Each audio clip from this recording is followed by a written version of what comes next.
The positive truth the media won't show you. Is the future actually better than we think? Solar energy plus desalination plus gene therapy. Using gene therapy to build a human that can drink salt water and use sunlight like a plant? Yes, I await the day as well. All 7 of my honeybee colonies are currently surviving the winter, and today they're bringing in the first pollen of the year. Also, please support native bees, as well as butterflies like the monarch and bats. For why and how at home, check out Bringing Nature Home by Douglas Tallamy. People in my field are talking about the cure for cancer. Stanford Medicine made the biggest breakthrough in history just this year. They cured 90 out of 90 infected mice with different kinds of cancers with just 1 shot of medicine. The possible return of the American chestnut tree. Fast-growing, rot-resistant, and perhaps most importantly, it produces enough calories from the nuts to feed a population. Long ago, the death of the American chestnut was partially responsible for the severity with which the Great Depression struck Appalachia. Chestnuts were a primary food supply for backup reserves in the form of herds of pigs that were allowed to free roam. The pigs could be sold or slaughtered to keep families afloat during hard times. The disappearances of the chestnuts killed the viability of the pig herds, causing the economic failsafe to collapse ecologically at the same time that the Great Depression made monetary reserves worthless. The good news is often quiet and subtle. The bad news is almost always loud. I try to remember that. Our headlines are splashed with crime, yet for every criminal there are 10,000 honest, decent, kindly men. If it were not so, no child would live to grow up. Business could not go on from day to day. Decency is not news, it's buried in the obituaries, but it's a force stronger than crime. Yeah, this makes a very good point. I do think we owe it to ourselves to sprinkle some good news into our day from time to time. The trick is not gorging on it and blocking out the very real issues with the world that we owe it to ourselves to act on and vote, fund, and fight about. Then read up on the positives to help you sleep at night. And yes, it's easier to talk about this balance than find it, by the way.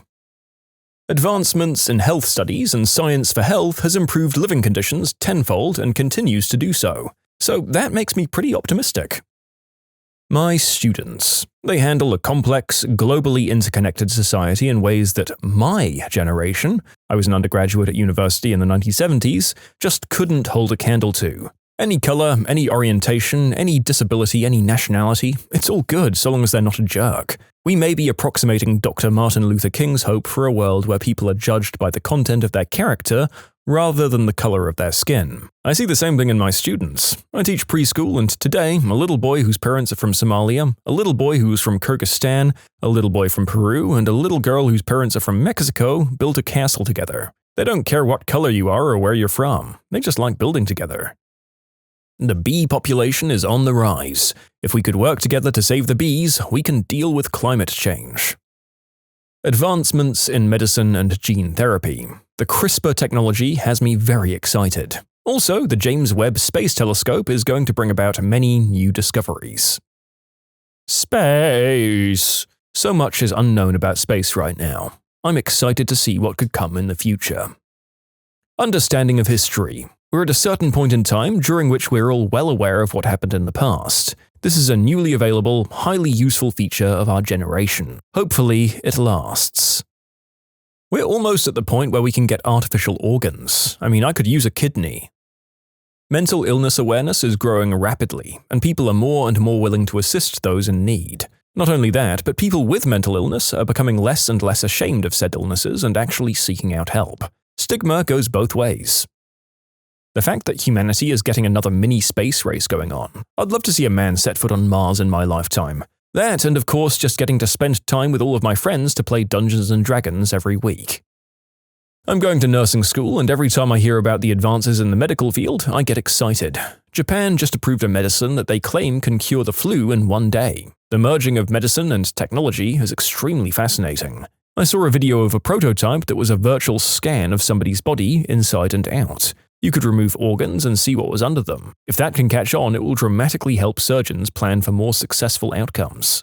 I have a neuropace in my brain to help control seizures. Responsive neurostimulation. I'm on the first few steps of transhumanism, and I wake up every day realizing that this cutting-edge technology in my skull will one day be the peg leg of neurological procedures. Press forth, my friend.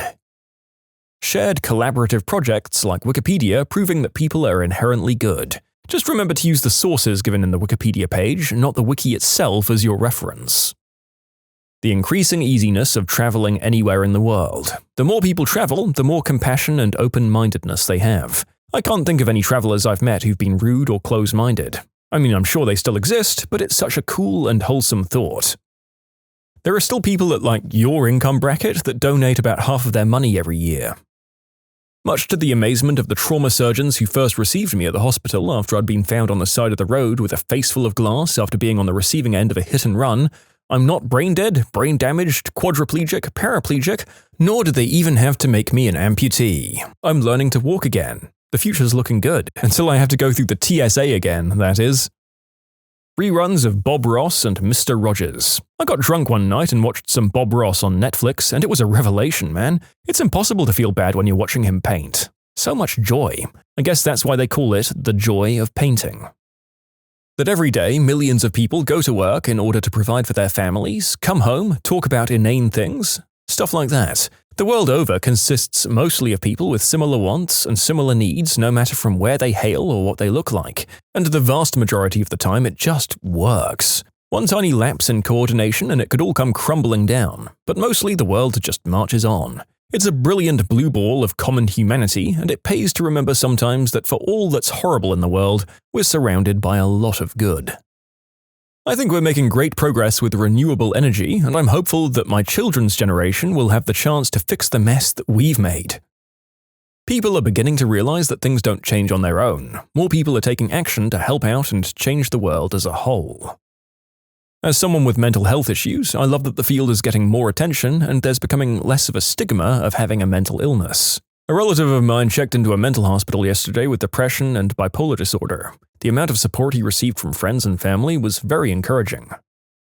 Every day we get closer and closer to a cure for cancer. My mom told me about her diagnosis on Sunday. Both of her parents died of cancer too, 12 years apart. Hopefully in the near future it's something we won't have to worry about. The plummeting price of solar and wind energy. Yeah, absolutely. In Australia, there's been an incredible penetration of solar power in the last 10 years, all driven by the economics of solar power. And that's in the last decade, folks. Well, 2018's even better than the last 10 years in terms of prices, payoff periods, and sales of solar panels have reflected that. People are installing their panels en masse with zero subsidies. Businesses, big and small, covering their roofs. It's so crazy that there might be a glut of power in South Australia, when the sun shines at least, in as few as 5 years' time, considering the rate of growth. On one Sunday a few months ago, 50% of all power in South Australia was generated by rooftop solar alone. That's not even including wind and other large-scale renewables. We don't have hydropower in South Australia. The magic of all this is that it only took a few years of government investment. The market has ramped up, partly in thanks to those subsidies, and we're reaping the benefits, and we will be for years to come. The thing about reading other people's opinions on the internet is that we sometimes pick forums from quite a while ago. I can't track how far some of these developments have come in the years since. Some of the climate ones may have taken a step back with Trump's second presidency and other right-wing governments around the world, but at the very least I can report that solar power in Australia is still on the rise since this comment was written in 2018. Good on them. I quit smoking today. Oh, congratulations. I quit last month after smoking for 20 years. I couldn't be happier. Since 1990, the number of children who die before their 5th birthday has been cut in half, saving 122 million young lives. In the same period of time, the fraction of people living in extreme poverty has gone from 1/3 to 1/10. More than 90% of children now attend primary school worldwide. In other good news, women now make up more than 1/5 of members of parliament around the world, and workplace and road safety in the US has risen dramatically since our grandparents' time. You know, with all the cynicism and the stories that the media put out these days, it almost feels like humans are failing. For example, I can't count the number of times someone has said, "I've lost faith in humanity," after watching something like Black Mirror. But we don't really realize that we're probably living in the best time and that humanity as a whole is improving. We're not getting worse, at least, and stats like these strongly suggest that. The best is yet to come, and I think we'll get there. The Better Angels of Our Nature. The best book I've ever read. I've never had something completely change the way I view the world. It puts everything into perspective. The Uplifting News Reddit exists and it still gets content. We should be circulating good news rather than constantly refreshing the bad stuff. Internet forums like Reddit, where a one-line question can pump out 1,000 nice answers ranging from global improvements to cat pictures in 30 minutes. Also, my children and how much they already have it better than I did when I was young, even though I didn't have that many problems back then either. The growing acceptance of people who are different. It might be a long, slow battle, but we're moving in the right direction. Furthermore, people are beginning to realize that we're not all that different. Skin color, eye shape, religious views, and whatever else you have don't make you that different from anyone else. Everyone just varies the norm. It's all kinds of people who make up the world. You can submit your own stories to be featured here on the channel. The story submission link is in the description below. Don't forget to subscribe to Am I the Genius? Most countries are steadily but surely moving up on the Human Development Index. This change isn't very noticeable on a day-to-day basis, but over the course of decades, the world is empirically becoming a better place. Not just in Western Europe or in the prosperous bits of China, but in places like sub-Saharan Africa, which is now throwing aside the historical weight of colonialism, civil war, dictatorships, and mass slaughters to grow some really better places for people to live out their lives in. The constant technological advancement we're seeing right now, especially in fields like medicine. I think there's positivity in the fact that we're still allowed to have negative headlines. So far, at least. Whenever there's a grim news story, I always try to remember Mr. Rogers' mother's advice. I look for the helpers. It's a great reminder that people are inherently good, and human ingenuity will get us where we need to go, eventually. My Girl Scout troop. They bring me hope that the future generation gives a crap. I'm 3 months pregnant after the second round of IVF. The fact that my wife and I are going to have a baby together makes me ridiculously optimistic about our future. Mary J. legalization for the USA, which has reduced crime and non-violent offenders in prison, as well as a host of other widespread positive effects. Look, even for someone who's disinterested in Mary J., such as me, this is still a great thing in my opinion, because it's more about personal freedom, and much less tax dollars get spent on incarcerating people for a pointless cause. RuneScape Mobile. That one video of a crow and a kitten who are friends? Medical science breakthroughs in Alzheimer's and dementia. Refocusing on space exploration. The future applications of automation and 3D printing. And our increasing ability to share more complex ideas over greater distances in shorter spans of time. Electricity usage is completely flat, and in some areas utilities will sell less electricity than 10 years ago. That's on top of rapidly increasing renewable sources. Well, I'm hopeful that Microsoft will one day bring Clippy back into Microsoft Word. I was born with a very rare muscle illness, and I'm rooting very hard for a cure on a genetic level. That's why I participate in any study that's thrown my way by doctors. Reading headlines on research going into human trials is very exciting and gives me great hope for the future. More people are actually choosing to believe proven sciences. Okay, again, progress since 2018 is unclear. Working with people directly. I noticed a lot of them are good, generous, honest, and benevolent people. These people give me the drive I need to handle things, because I know we can shape a better future for the people, animals, and planet. Also, puppy gifs, or GIFs. Knowledge of the past. Humanity has made more progress towards giving people longer and better quality of life globally in the last 150 years than has occurred in the rest of human history. The growing research around social isolation. Writers and academics like Brené Brown and Sarah Schulman and many more talking about vulnerability and community. I think the more we find places to meet and speak in person, and the more we recognize the limitations of corporatized public spaces like Facebook or Twitter, the more we can disrupt the polarized political discussions and work together and have tough conversations. And a quick plug here for my podcast, Faith Deficit. It's me exploring questions of faith with guests from a variety of faith and non-faith backgrounds. I think we have to talk about these issues together, even if it's hard to do. I am optimistic that the younger generation is more progressive than my father's was. Young people seem to be either more progressive than my generation's progressives or more right-wing than my generation's conservatives. I'm an older millennial, by the way. They seem more polarized and extreme in general. It's quite unsettling. At least they're politically active, I guess.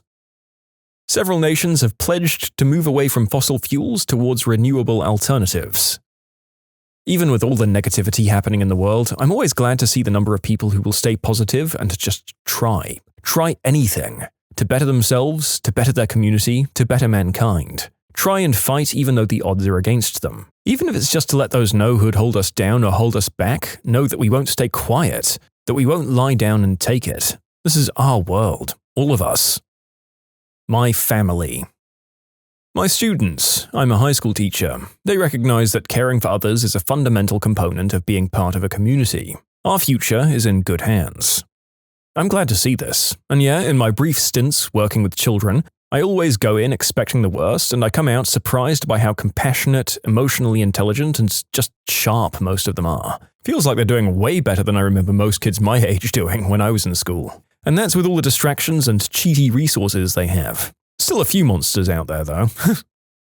Dude, frickin' everything. Over the last 200 years, the world has gone from 90% living on $1 a day, or less, to 90% living on $1 a day or more. This is in the year 2000 dollars. We haven't had a war between major powers in 70 years, oh, that one's aged poorly. High-speed internet and 4G cell services is available frickin' everywhere. You can take a cruise around the world for only $2,500. There's an opiate that's 100 times more powerful than smack, and you can buy it on a street corner for $15. The world's completely wonderful right now. Red Dead Redemption comes out on October 23rd of this year. Everyone needs to chill out. Oh, that's easy. The past. People live in this weird bubble of time that seems to them to encompass everything, but in reality it's the tiniest fraction of a drop in the bucket of human society. We really just don't have the good sense of how bad things used to be, even only just a few hundred years ago. For a few examples, look at how upset we get when the Islamic State of Iraq and Syria does something horrible, like burning someone alive or murdering everyone in one place. It's front-page news. It's a huge outrage. But 500 years ago, that was totally normal. It was something that governments did, and on the regular, not just now and then, but as a matter of course. Kill the men and enslave everyone else wasn't seen as barbarous, it was just business as usual. And heck, let's one-up that. 500 years ago, in some parts of the world, motherfrickers were eating each other like it was something to do.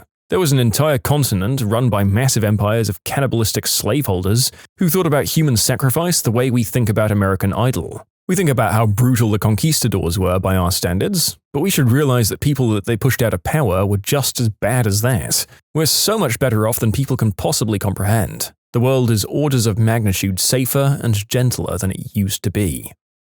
I'm really loving the amount of free or highly affordable online education is available. Universities like Yale, Harvard, and many more make full online courses available online for free, complete with notes, quizzes, and complimentary readings. I remember I took a course where you could select a 360 view of the classroom setting. Then there's Udemy, Khan Academy, YouTube channels like Excel is for Fun or Crash Course, even Vox, and about 1 million more sources that provide much more high-quality, engaging content on every topic imaginable. For some reason, it makes me feel hopeful about us all. That Americans help each other in time of crisis. Where there are natural disasters, there are brave people wading into floodwaters to form a human chain. There are people who'll run into a burning building to get everyone out safely. There are people volunteering to search for a missing child. And there are people who'll give you the shirt off their backs. Americans have more in common than we have in conflict. We want our lives in safety without anyone telling us how to live. We want our children to have more opportunities than we had. We want to spend time with our loved ones. Those people who celebrate our victories and prop us up when we can't do it ourselves. We're easily divided by philosophical differences on a broad scale. But on an individual level, Americans help one another. We need to build on that and de-emphasize our differences. Electric vehicles and highly autonomous driving.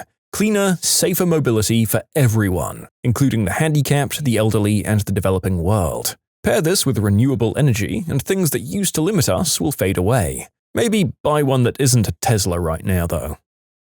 How intelligent our younger generation is shaping up to be, whether it be the students protesting or figures like Malala and other children. I think our future is in safe hands. My youngest daughter will be a senior next year. I've never seen a better group of young adults. They're incredibly talented, socially mature, and academically competitive. Most of them will graduate with a 4.0 or above. Social media blew up and offered them a platform when they were in middle school, and the result, despite what my generation seems to think, is a generation of concise and fiercely relevant individuals with more communication skills than any of the generations that have come before. The fact that they can see through the BS and get to the truth gives me hope.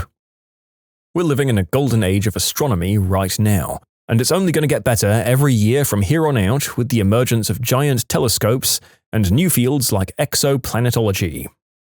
This is my absolute favorite topic. I love everything about technology and how it's developing, and consider myself a futurist. Things I look forward to include clean energy, artificial intelligence, the development of virtual reality and augmented reality, people from my generation, I'm 19, growing up to take over in politics, watching Elon Musk embark on his mad scientist adventures, that guy is my role model. Oh, Jesus. Hearing how music is going to evolve, I personally think today's music is alright. Seeing where I end up as a career, seeing who my future wife will be, as I'm constantly looking, I'd like to see where hydroponics goes and how we apply it to current agriculture en masse. Hearing the amazing music I'll be able to produce in 5, 10, maybe even 20 years in the future as I keep progressing along with other people who are also progressing. I can't wait to program huge projects such as massive software that would require huge teams, but be able to direct it. This is just scratching the surface. The future is beautiful, and I just want everyone to look at the incredible technology arriving to us every day. Answers like this and the ideas like this make the world worth living in.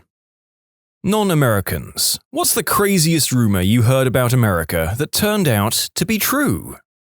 Surfer dudes actually speak like that. Californians actually speak like that too. This video feels like a nice little full circle on my first video with the channel, which was about things that surprised non-Americans about the US. Thanks for watching these last few months, folks. I'm from Quebec, and when we went down to Boston for a school trip, I sneezed in public and heard 2 or 3 people say, "Bless you." Quite a weird rumor I had heard not 2 months prior to that. I thought it was nice. Wait, you don't say bless you when someone sneezes? I mean, it's not like it means anything, so I could understand why. It just seems so strange not to say anything. I mean, how else were we supposed to deal with the demons that escape through sneezes? That people actually get attacked by alligators which got in their pools, specifically referring to Florida here. There are boa constrictors in Florida as well. So apparently yellow school buses are actually a thing in America. I honestly thought it was a cartoon thing, but nope.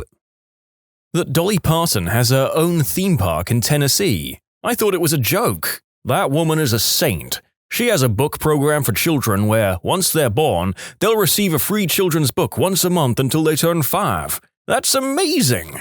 She absolutely is. She's done amazing things for people, especially where she grew up. She deserves far more credit than she already has. My 2 sons are in that program, and she eats at the Mexican restaurant across the street from my house. I live in Nashville. She's super sweet and down to earth. I always thought that Olive Garden in The Simpsons was just code for generic restaurant. I mean, that's not entirely incorrect. Olive Garden is probably the closest you could get to beige if restaurants were colors. And when I first saw The Big Bang Theory, I thought for years that the Cheesecake Factory was a made-up restaurant. 'Tis such a silly name. If I don't like someone but am still socially obligated to get them a gift, I get them a gift card for Olive Garden or Applebee's. I studied in Maryland for about half a year back in 2017. I'd always heard that Americans are like super good at pie. I was pretty much all alone during Thanksgiving since everyone else was with their families. One of the RAs I'd befriended knocked on my door and bought me all different kinds of pie. Dear Lord, I've never tasted anything that delicious. From blueberry to apple to pumpkin. Every single pie. They were all amazing. I actually don't properly know if this is true, but you have like a whole aisle in your supermarkets dedicated to just the hundreds of cereals you have. Mostly true. It's cereal and other breakfast items like granola and oatmeal, but mostly cereal. All the food is bigger. Free refills. I'm from Australia, and all my life I believed red Solo cups were like 555 area codes, a Hollywood prop. When I emigrated to the US, my mother-in-law was making dinner and offered me iced tea in a red Solo cup. I lost it, made everyone sign the cup, and I've still got it. The Solo cup stories always kill me. We had some German exchange students in high school, and one of them loved how many American things were just like in the movies. We rode in the back of a truck to a pizza place for lunch that day, and he was loving it. In the afternoon, there was a party/get-together at someone's house. The kid was eyeing the stack of Solo cups and coyly asked, "Can I keep one?" We said sure, and the red Solo cup was the cherry on top of his American experience that day. Masked people come to your house, knock on your door asking for candy. Mostly it's just packs of kids, but sometimes it's whole families. This was my friend's Halloween culture shock. It's a ton of fun to hang out next to the walkway in a costume, pretending to be one of the decorations and scare people as they walk past you. Sports bars are actually exactly how they're portrayed on the TV. Yeah, just much less attractive people. Drink sizes. Holy crap. When my family visited in 2017, we landed in Texas for a stopover. First thing I saw in the shops, part of the terminal, was a dude who was drinking from what actually looked like an actual frickin' bucket. Here in New Zealand, our large drinks would be considered an American small or maybe medium. We need bigger cups than most of the world since over half the cup is filled with ice. Not exactly crazy, but I wanted to test out the stereotype that Americans will talk to anyone, so I sought out a sports bar on my first visit. Ended up having a ton of really fun conversations with total strangers who I'll never talk to again. It was great! American, I will speak to anyone about anything. I can't even count the number of times I've randomly started conversations with strangers, become friends within 30 minutes, then never spoken to them again. When I started traveling for work, I'd often find myself in bars or on flights and buses alone, so I'd end up starting a conversation so I could have some human interaction. As a Canadian, it amazes me how much people around the world keep to themselves. I go to a big ski hill in the mountains a lot and look forward to chilling on ski lifts, chatting with some of the wise old skier dudes. I have long, heartfelt conversations with random's dads on airplanes, and it's great. Again, naturalized European narrator here, it seems like such a damn culture shock to have random people engage in conversation and have, or at least seem to have, genuine interest in the conversation. It's deeply unnatural, but quite pleasant for us. Biscuits and gravy is a legit thing. Also, you can ride motorcycles without helmets in some states, and your iced tea isn't sweetened unless you ask for sweet. Nothing could have possibly prepared me for the absolute dichotomy of sweet tea versus iced teas in the comments to this. This is evidently very important to many. A good sausage gravy with sage and black pepper, with some good flaky biscuits, is one of the best southern comfort foods, along with a cup of strong, sweet iced tea. Crazy hospitable. Turned out to be true. Talkative. Turned out to be true as well. $2 bills. American state and national parks are some of the most beautiful places on Earth. All parks could use more funding, but American parks are well-staffed and maintained. There's real pride there. I love our national and state park systems. One of my state parks recently got a herd of bison, which I haven't seen in the wild since my trip to Yellowstone. The week I graduate, I'm going to go see them and relax in nature. The minimal amount of paid days off you can get from work. A friend of mine from Wisconsin was very proud he got 20 days off per year. If someone in Germany would offer me only 20 days, I would laugh at him and leave. So student loans. How does it work in the USA? In the UK, when you go to a university, you take out a student loan, and after uni, when you earn a certain amount per year, a percentage above that threshold goes towards paying it back. However, if you don't earn that much, I don't know how much, maybe 20 to 25k per year, then you pay nothing. Then after a while, if you haven't paid it back, 30 years, maybe 40, then it just disappears and you don't have to pay it. In America, do you have to pay regardless of income? Is there a time limit after which debt expires and disappears? No. The only time the debt expires or disappears is if you die or pay it off. Most people have co-signers, which tend to be parents or family members, so even if they die, the co-signer will be forced to pay the student loan debt, on top of dealing with the loss of a loved one. Americans are nice and will stop to talk to strangers. Canadian here, living in Alberta. To anyone who's never been, you'll be blown away by the general Americans' generosity of their time, knowledge, and helpfulness. I've done a few summers of road trips from Calgary. One time I went to as far east as Ohio, Tennessee, as far south as New Orleans and Dallas, went through the flatlands, and rode up the Rockies the rest of the way home. I have visited almost all the landlocked states, 5 more to go, and 4 along the Gulf states, all by car. I've been through a lot of big American cities and a lot of tiny towns. All of you, north to south, make Canadians look like bloody savages. I expected something worse, probably because of television and internet. I ended up leaving your country after the first time I visited, blown away and with a newfound very real love for my southern neighbors. Been 5 times on multi-week trips. We'll spend time and money there again. 10 out of 10. America has libraries that are essentially free to use. This was not even a rumor, but more like a sarcastic comment from a friend who heard I was excited to go to the US, because he knew what book nerds my entire family are. When I first arrived here 25 years ago, the first day of work at Newark, New Jersey, I walked out at lunchtime and saw the huge central library. The size boggled my mind, but I bravely walked in to check it out. The guy says, "Yep, show me your work ID, or local address, and you get a membership card." Me? How much does it cost? I only own $80 until I get my first pay. Him, bemused, almost laughing, it's free, you don't pay for anything. It took me some time to recover from the shock of this. So, how many books am I allowed to take home?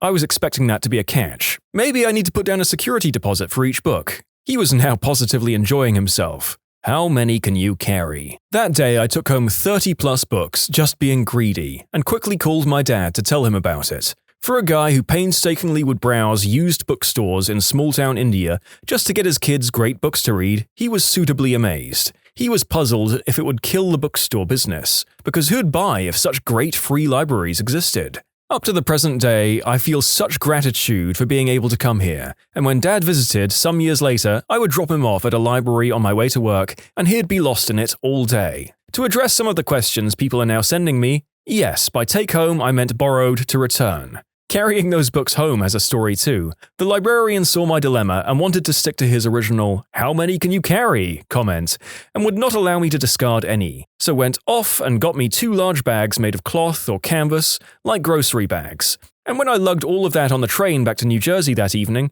I had to walk home from the train station, no car, to a mile away. Normally not bad, but with those books, it was tedious. A cop saw me and gave me a lift home. He loved my story about the library too. India today is slightly better, but as a kid in a small town, the only library I saw was at my school, where books were never allowed to be taken home. And then there was this single shop where you subscribed to borrow some pulp fiction. The Asiatic library in Bombay was big. I saw it when I visited my cousins, but it had a wait list, I think, of 4 years, because they couldn't handle too many members. I'm always amazed at what all libraries offer. I took my parents for a movie showing once, set up as a once-a-month thing for seniors, and they were shocked that it was free. And they were giving away cookies and stuff too, along with pleasant company. My girls have learned to love the library as much as I do, and probably have read more books than most kids at school. My daughter won an award for some accelerated reading, and at age 9 gave a speech about the impact of libraries for her, and how much her dad and grandpa loved them. Thank you, libraries and librarians. This started off as a simple praise of America's libraries, but turned into a really cute, fresh-off-the-boat story that would probably make a number of people want to move to the land of the free. Maybe do your research first, though, folks.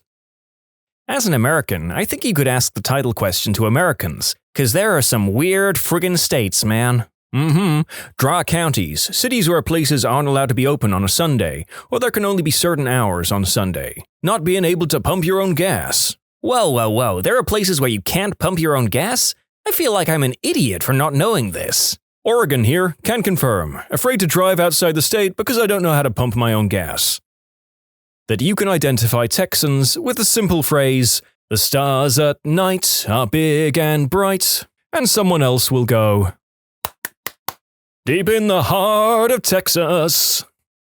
That Hawaiians really like Spam. Yeah, and there's a perfectly good reason for it too. After Pearl Harbor, the effects of World War II started in the US and rationing became a thing. Well, it turns out that it's kind of hard to get fresh rations to an island that imports a lot. So, for meat, they had to make do with Spam. Human ingenuity prevails and dishes were made, and that's how Hawaii learned to love Spam. The honking. I thought it was a movie stereotype. Then I went to New York. It's rare outside the big cities though, in my opinion. If you think that's bad, try going to India. Parents were from the USSR. They were freaking shocked about how nice you Americans are. They said that y'all were a weird type of nice, but nice regardless. It didn't even matter that they were from the USSR, moved to the States post-collapse. You Americans seemed to accept them anyway. I, American, had such a pleasant interaction with a tourist from Russia the other day, in Walmart of all places. I saw a man that clearly looked confused in the auto section, so I walked toward him and he tried to explain what he was looking for, but he hardly spoke any English at all. So I pulled my phone out to use Google Translator and told him to speak into my phone. The translation came back that he was looking for detergent for bugs in love bed, so I took him to an aisle to look for bed bug killer. He looked so confused and pulled out a piece of paper that had "Love Bug Wash" written on it in English, so I took him back to the auto section and helped him pick out some car soap. He kept saying, "God bless," to me. We laughed a lot through the process, and I thought it was so cool that we could speak different languages but still communicate. To clarify, love bug is a type of fly. We call them love bugs because after mating, adult pairs remain coupled, even in flight, for up to several days, like they're in love. But we get them in huge numbers during mating season, spring or summer, Because of this, a lot of cars will be covered in these love bugs that they ran into the road. This is Florida, by the way. Sorry, I let this one get quite far off track, because I was so interested in the gosh darn love bugs. Also, why do all the weirdest things seem to converge on Florida? They have milk in gallon cartons. When I visited America, I went to a supermarket for some breakfast stuff, cereal and milk. All they had was milk in gallons. Who could possibly have that much milk? I asked for a smaller carton, and the lady who worked there just laughed at me and asked me if we just don't like milk in England very much. Many supermarkets have half gallons and quarter gallons, but honestly, I'm surprised that it's an issue. I live alone and go through a gallon of milk in just a few days. I drink at least 7 gallons a day to ensure I get enough calcium. That American kids eat straight sugar. Walked onto the playground and saw kids chugging these long, thin sticks. I'd try and it was just colored sugar. They called them pixie sticks. Oh boy, wait till you find out about Fun Dips. You have a hard candy stick, so all sugar, that you lick and then dip into a colored sugar sack to make it stick to the sugar stick. Then you lick the sugar powder off the sugar stick. After you finish all the powder, you eat the stick.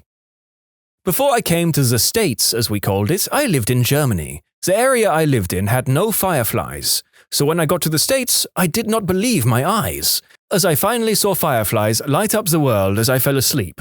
I also thought that New York City was a popular fictional city. I didn't believe it actually existed. At the time, it seemed too large and extraordinary to possibly exist. For those talking about other countries, I didn't know there were other countries at the time either. I only knew of places I had lived, which was Germany and soon to be the US. I was never told about the concept of countries until I went to an American school. The "Take Me Out to the Ball Game" song that's apparently sung at baseball games. Still not entirely sure that guy wasn't taking the mickey out of me.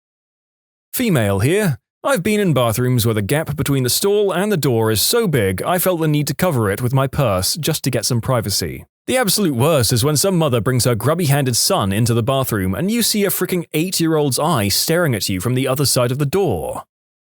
That your country is huge. I got off the plane and asked the cab guy how far the hotel was, and he said about 30 miles. I almost had a heart attack. Turns out cabs are cheaper than the UK though. I can't remember the price I paid, but I was pleasantly surprised. The UK cabs are like £4 per mile. Also, you would get laughed out of the taxi for asking to go 30 miles and not taking the train. Not really crazy, but I just learned you guys have like outdoor sirens that get tested somewhat frequently. I've only heard those noises in video games and movies until my friend sent me a clip, because I had no idea it actually happened. In many areas of the US, these sirens are used to warn of impending severe weather and potential tornadoes. Sirens are tested on the first Tuesday of the month at 10 a.m. around Chicago. My dad heard this crazy rumor about everyone getting drunk and wearing green for one day a year. He obviously didn't know this was a holiday and was like, WTF. When he came to the US and he discovered St. Patrick's Day, he was amazed. My dad is from China, for you affronted Irish people.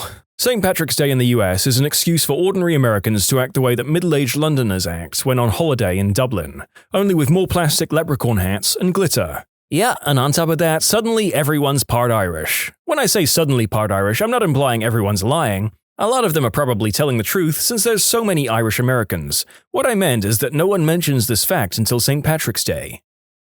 People of Walmart. One of the nicest people in one of the towns I lived in is pictured on People of Walmart. He's known as Willie the Pimp, or just Mr. Willie. Older gentleman, just likes to dress flashy because it makes people smile to see beautiful things. Before he got too old to drive, you could spot his car by the flower arrangements he attached to the side of the front bumper. As a Brit living in America, the amount of pharmaceutical commercials on TV is creepy. Smiling person living life to the fullest. Narrator? Side effects include anal bleeding, gigantism, lupus, skin shedding, and death. Ask your doctor about Prolax today. The SAT exam being multiple choice. Multiple choice exams in general. That you can get into university just by being good at sports. Like what the frick? Yep, most schools have academic and athletic scholarships, not just academic ones. It's not always a full ride, and you still have to qualify academically, which is occasionally a problem, but that's usually a bare minimum baseline. The reason is that college sports are almost as popular as professional sports, especially football and basketball. Those sports bring money and fame to players and schools, so it's common for schools to try and get the best players to commit. The school I went to, UVA, won the most recent college basketball championship, and now they're well known around the US.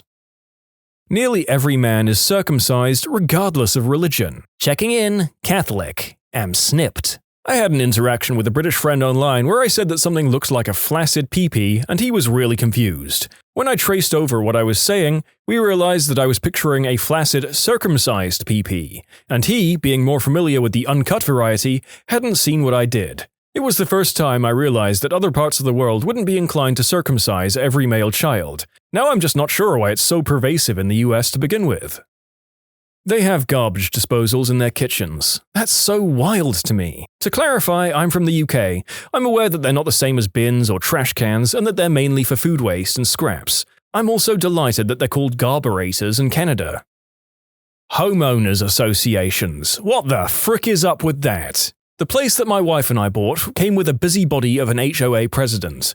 We got a fricking note stapled to our gate that said our clothes line had to be removed because it was an eyesore. So I wrote back and told her about how crappy our dryer is, and that we're in the fricking desert anyway, so hanging them up is the most environmentally friendly way to dry clothes anyway. Still got another note during laundry day the following week, so I stapled a note to her door that said, "If you want me to have a good dryer, then buy me one. Otherwise, kindly F off." Haven't heard from her since, not even a note. Hope she's okay. When you sail west, you arrive in America and not India. Then why do they call them Indians? Phew, this guy. Can you really just buy a Glock at Walmart? At my local Walmart, you can bring your car in for an oil check, get an eye exam, get a haircut, eat lunch at the in-store Subway, purchase a Glock, purchase groceries, purchase a frickin' couch, then go home once the background check for the Glock is finished and the oil change is done. Other things I forgot to add, you can purchase alcohol depending on state. You can get your taxes done there, you can get your birthday cake made, print pictures from a USB, phone, etc., get dog tags made, get spare keys made, rent movies, pick up a full-course meal for dinner at the deli. What's the most ridiculous rule in your place of work? I'm a teacher, so I have a million stupid rules I have to follow. But the worst one is that my performance evaluation is based on student improvement on the STAR literacy test. I teach woodshop. At my old job, HR held a meeting to tell us that there was too much swearing on the sales floor. Someone raised their hand and pointed out that swearing is very common in our industry, and that it is the way that our customers speak. HR later sent out a memo explaining that swearing should be limited to conversations with clients. It was amazing. Please only swear when in the presence of a customer. All customers should be greeted with a jolly, "What the frick is up?" or a chipper, "Who the frick crapped on you today, you B-word?" Any attempts to not insult or demean our customers will be written up. Frick you and have a great day. HR. Somewhere I have the email printed out. I had a crazy crap folder where I kept nutty emails, and that HR memo was definitely one of the best. If you are stuck in traffic on the way to work, you must email the CEO. Phone calls and texts are not permitted, only email. I'd get that one in writing and send it to the corporate insurer. If you're supposed to email the CEO when you're late, there's probably no corporate insurer. There's probably not much of a corporation for that matter. I used to work at a place in which my boss implemented a no more than 2 glasses of water a day policy. What a chump. I ignored this rule and complained directly to our CEO, and the matter ended later that day. What was weird though was that the majority of people actually followed the rule, and some even shopped me up to HR about breaking the rules. I left not long after that because not only was my boss a member, but if my colleagues were going to HR over me drinking water, then I obviously couldn't trust them. What industry was this where they felt the need to limit water drinking? Sadly, they were probably trying to limit bathroom breaks. As a man who is guzzling water from dawn to dusk, admittedly, probably just because voice acting is a little tough on the throat, I would revolt if a boss tried to implement this. Had a workplace time our bathroom breaks and deduct them from our allotted 15-minute breaks for lunch. We had to go see the office manager to get a key to open the restroom. As soon as we left his office, he would start a timer. When you got back, he would stop the timer and tell you how much time you needed to deduct from your lunch or next break. They watched our breaks like a hawk. Also, if you made a mistake, they would stand over you and time you while you fixed it and deduct that from your lunch or breaks. You couldn't bring anything that smells for lunch, and they had no way of heating anything up. I worked out my contract and split. I would troll the heck out of that manager. Just pee in the sink. Then go ask for the bathroom key, be gone for 21 seconds, and give the key back. Do this often. Confuse the frick out of him while simultaneously interrupting his day 30 times. Worth it. Business casual dress code even when I work at home. They Skype me to check. What the frick? Why? What business are you in? Exactly my thoughts on it. I'm an intern for a small logistics company.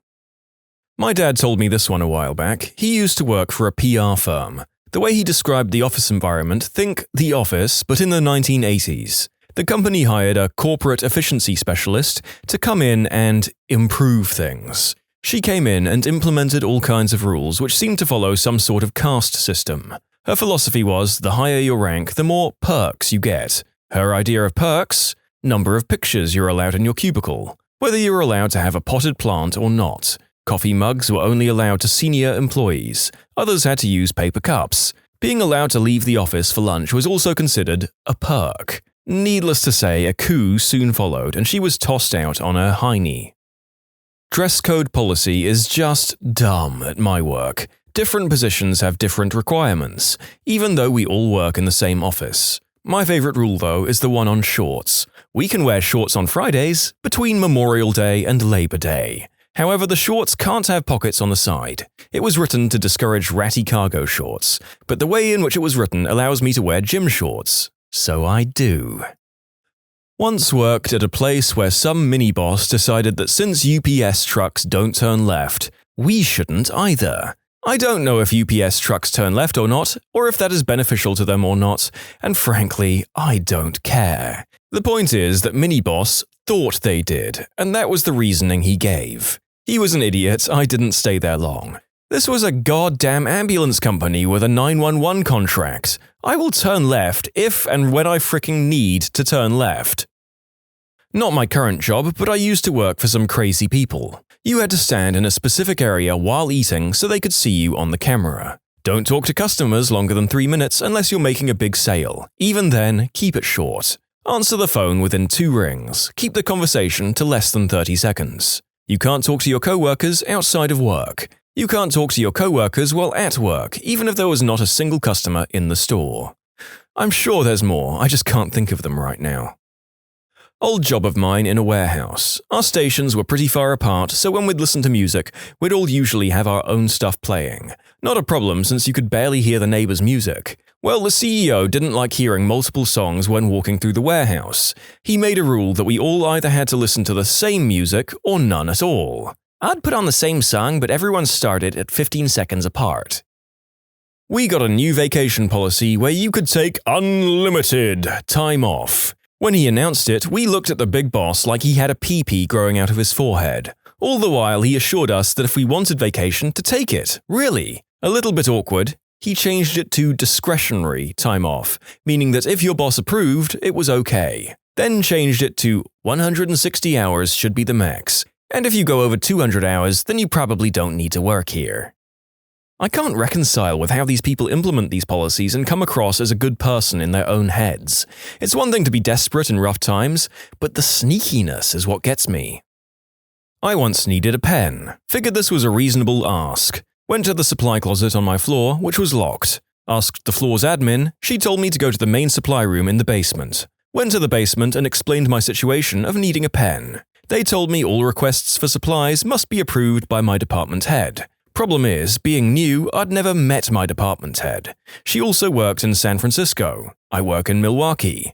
So I needed to send an email both introducing myself and asking her if I had permission to get a pen from the supply closet. This is my favorite one so far. It's so ridiculous in every way. In my first one-on-one with my boss, she asked me how everything was going. I said fine, but explained that I wasn't able to get a pen, which made taking notes and meetings difficult. She got up, went to her desk, and grabbed me a handful of pens. If you had to take leave on Monday or Friday so that you had an extended weekend of 3 days instead of 2, it was counted as 3 days leave, counting Saturday and Sunday. Deal with that. This was in a small private company in India dealing with medical writing. If you're 1 minute late, it's tardy. If you take a half day, nothing goes on your record. I was told to just take a half day if you're going to be late because they straight up fire you for tardies. Also, if you clock out early, it's a tardy. If you have to go to the doctor on lunch break and it's going to take an hour and 10 minutes, take the rest of the day off. Weird. Fireman. Our risk management department decided long ago that poles were too risky for us. So we used the stairs. We have poles. Anyway, now the newest rule is no free weights, as in no free weights to work out and stay fit. Go into burning high-rise, absolutely. Walk around the station carrying 40-pound dumbbells, too risky. I feel you. My fire department just got some workout equipment, rowing machine and bike, and it had been delayed due to liability concerns. But we actually have a fire pole that we use. It's all very confusing. We aren't allowed to wear jackets unless they're purchased from the resort gift shop with the hotel name logo on it. They're $50+ and we don't get reimbursed, but it's the price you pay to stay warm in the cold months. McDonald's did this to us when I worked there. They paid half, but they were still like $50 to $60 for a crappy fleece. I just wore my regular jacket and nobody said a thing. Former job. There was trouble when I, officially, moved desks and my new desk had a phone with a call display. Apparently call display phones were allowed for people at a certain pay level. Your pay level also governed the height of your cubicle walls. My manager's solution was to promote me. Another former job, we were mandated to work on an engineering-related project outside of work hours, because a responsible engineer always gives back to the engineering community. I could live with that. However, your project had to be related to the company's business. We have to do all of our paperwork at least 3 times. There is a copy of it in our personal folders, a copy online, and a copy in our store folders. Not only does it waste time and paper, but forgetting to do one has gotten people fired. They did the other 2 identical pieces of paperwork confirming that yes, they did take out the trash, and yes, they did check the store voicemail, but how dare they forget to do the 3rd piece of identical paperwork. Our weekly visits from corporate revolve around whether or not we've done all this paperwork. It's so redundant.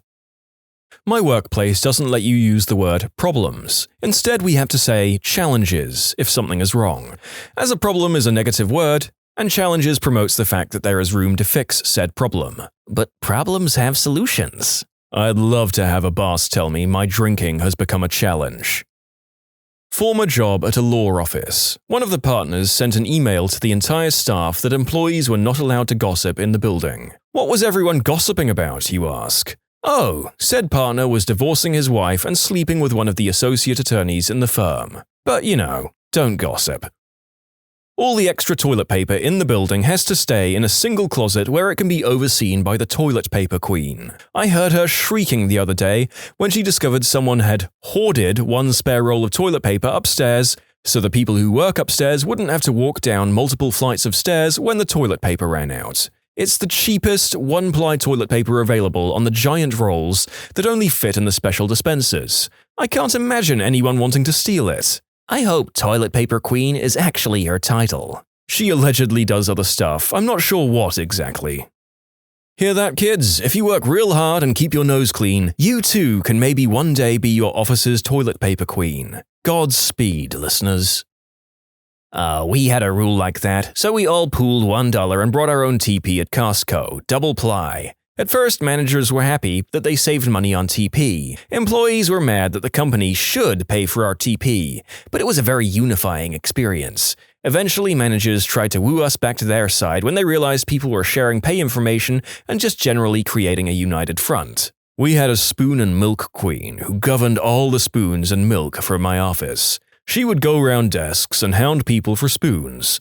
People bought their spoons in so they wouldn't have to deal with her. But she didn't understand that people could bring in stuff from home and was adamant that they must belong to the company, and got angry if you opposed her spoon reclamation mission. She also redesigned our kitchen. In her grand redesign, she left out a cutlery drawer. But we still have triple height pots and pans drawer, so that's something. Although no cooker or pots and pans, so it's completely empty. Thankfully, she was let go.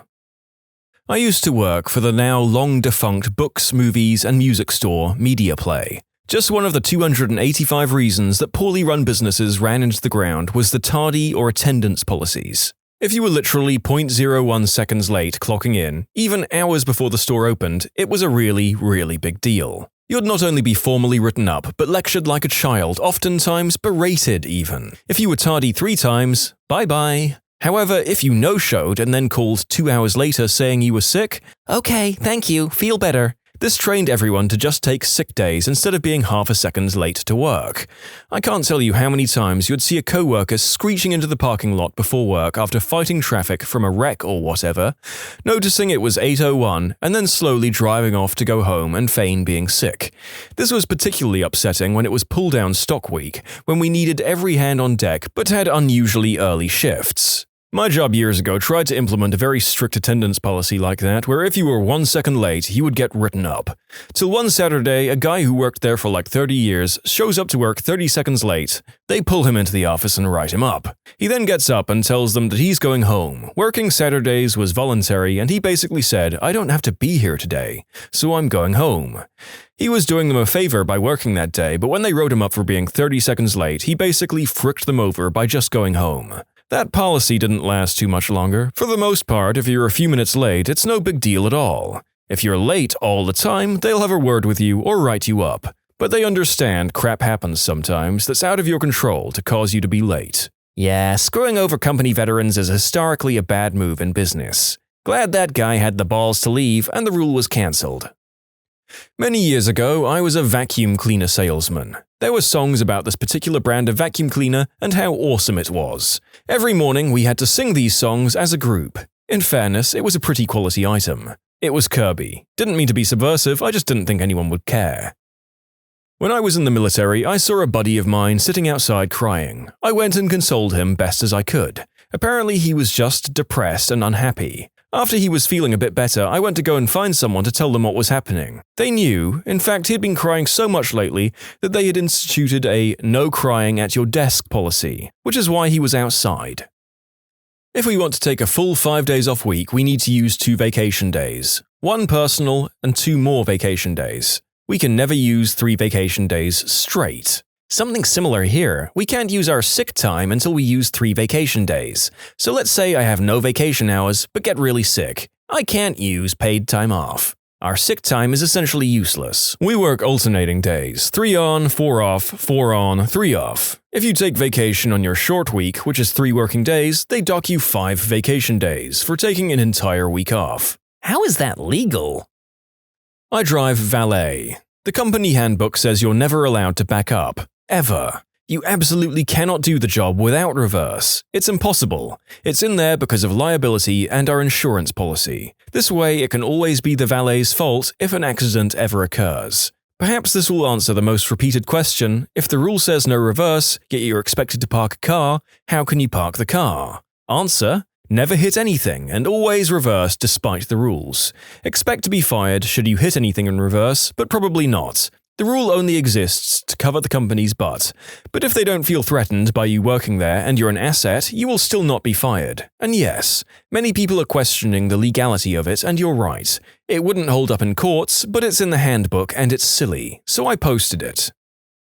We can't ask others if they just want to come and grab a coffee in the break room. Just develop a subtle nod that means the same thing. How about a slap on the bum and a wink? The last commenter's suggestion for a signal is hilarious, but also feels like a great way to noticeably break a whole bunch of other, much more strictly enforced rules. Not accusing other staff members of being witches. Yeah, it happened, so we had to make a rule. I run a hostel in Uganda. It's not like this anymore, but for a while they attempted to have a dress code. Guys had to wear collared shirts, but Hawaiian-style shirts were totally acceptable. You could not wear jean shorts, but jean overall shorts were okay. I got sent home one day because my shorts weren't fingertip length. We were tech support. No one ever saw us, that was the best part. Because everyone is asking, fingertip length meant standing with your arms at your sides, and your shorts had to be longer than where your fingertips ended. Think grade school rules. I worked as a call receiver. We never saw a customer. We were only on the phones with them. Rule: your hair must be only a natural color. I dyed my hair the exact same color that someone from a different shift had. I was reprimanded. I told them that if the rule was not enforced for everyone, they couldn't single me out. Their reason for letting the other person have that color but not me: mine was my real hair dyed to an unnatural color. Hers was a weave that could be changed very easily. Really? Then why hasn't she been asked to change her hair? Because that crap is expensive. They gave up trying to convince me they were right. I had a boss who didn't like the outrageous color I had in my hair. I'm a natural redhead. One of my sisters actually got fired for a job for something similar. She's a natural blonde, but kept her hair dyed red for years. When she decided to go back to her natural hair color to cut expenses, professional dye jobs aren't cheap, her boss flipped out and insisted that she go back to red, pointing out that the company had a rule that prohibited dyed hair. He didn't believe her when she pointed out that this was her natural hair color, and fired her for insubordination and violating company policy when she flat out refused to go red again. Actually, she did offer to go red again if the company paid the styling bill. When she went in to pick up her last check a few days later, she took in a handful of pictures of her younger self to prove that blonde really was her natural color. Her boss just looked at them and said, "That just means you've been violating company policy for years, and that I should have fired you a long time ago. Don't bother using us as a reference." She was talking to a lawyer about a possible lawsuit, but I don't think anything ever came of it. I work in retail and we have on-call shifts. Your name will be listed on the schedule for a certain time as a call-in, so you have to call 1 hour before your shift to figure out if they need you to work for the day. For example, you'd be listed as on call for 2 p.m. and wouldn't know until 1 p.m. if you were working that evening. If you don't call in, it's considered not showing up for a shift, but there's no extra pay for the shift whether they need you or not. So for 3 days of the week, I don't know if I have work or not. Can't make any solid plans to do anything except call my work and ask if they need me. I can't imagine having children or elderly that need taken care of because it would be such a hassle to arrange care for them just an hour before having to work. You people reading this want me to sue this corporate demon. I'm looking into it now and will update with any relevant developments. I'm going to dig up my contract tomorrow and see if I can speak to a law person. Thanks for motivating me. I don't know if it's a standard, but I worked at a place where HR wasn't allowed to tell us if someone was fired. It was a big enough place that you might not immediately realize someone had left, and when you'd found out, you weren't supposed to ask why. So if you wanted to know if they were fired, you'd ask, "Was there cake?" Which was to say that if the person had retired or left pleasantly after a number of years, they'd be given a party with cake. If they were fired, not so much. For example, "I haven't seen Brian for some time. Brian no longer works here. Was there cake?"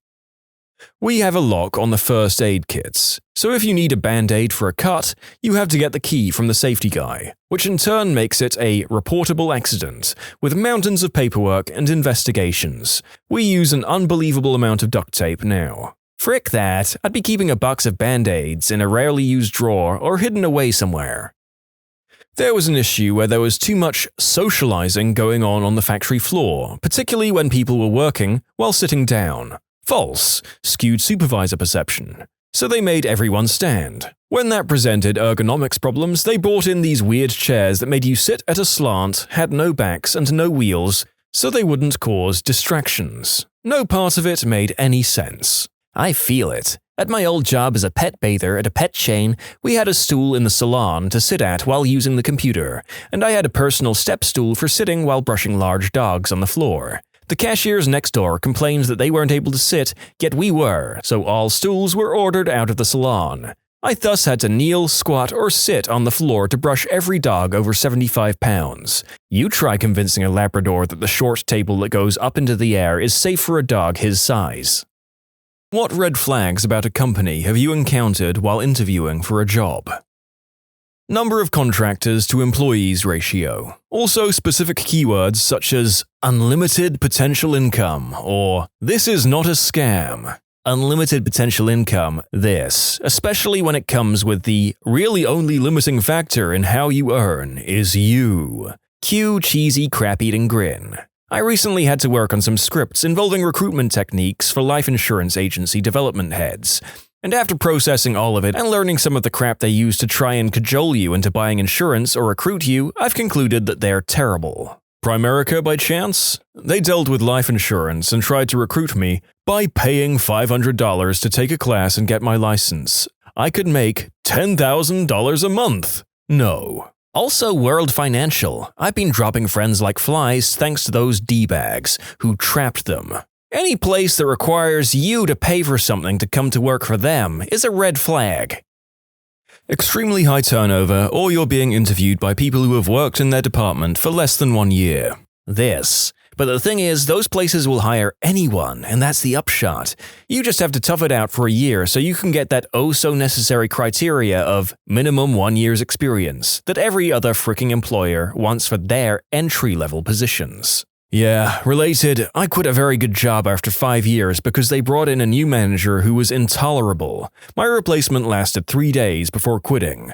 Over the next year, that position turned over 4 more times, all because no one could stand this manager. Some of the new employees quit after a week or 2. The company finally wised up and realized that the manager was the problem.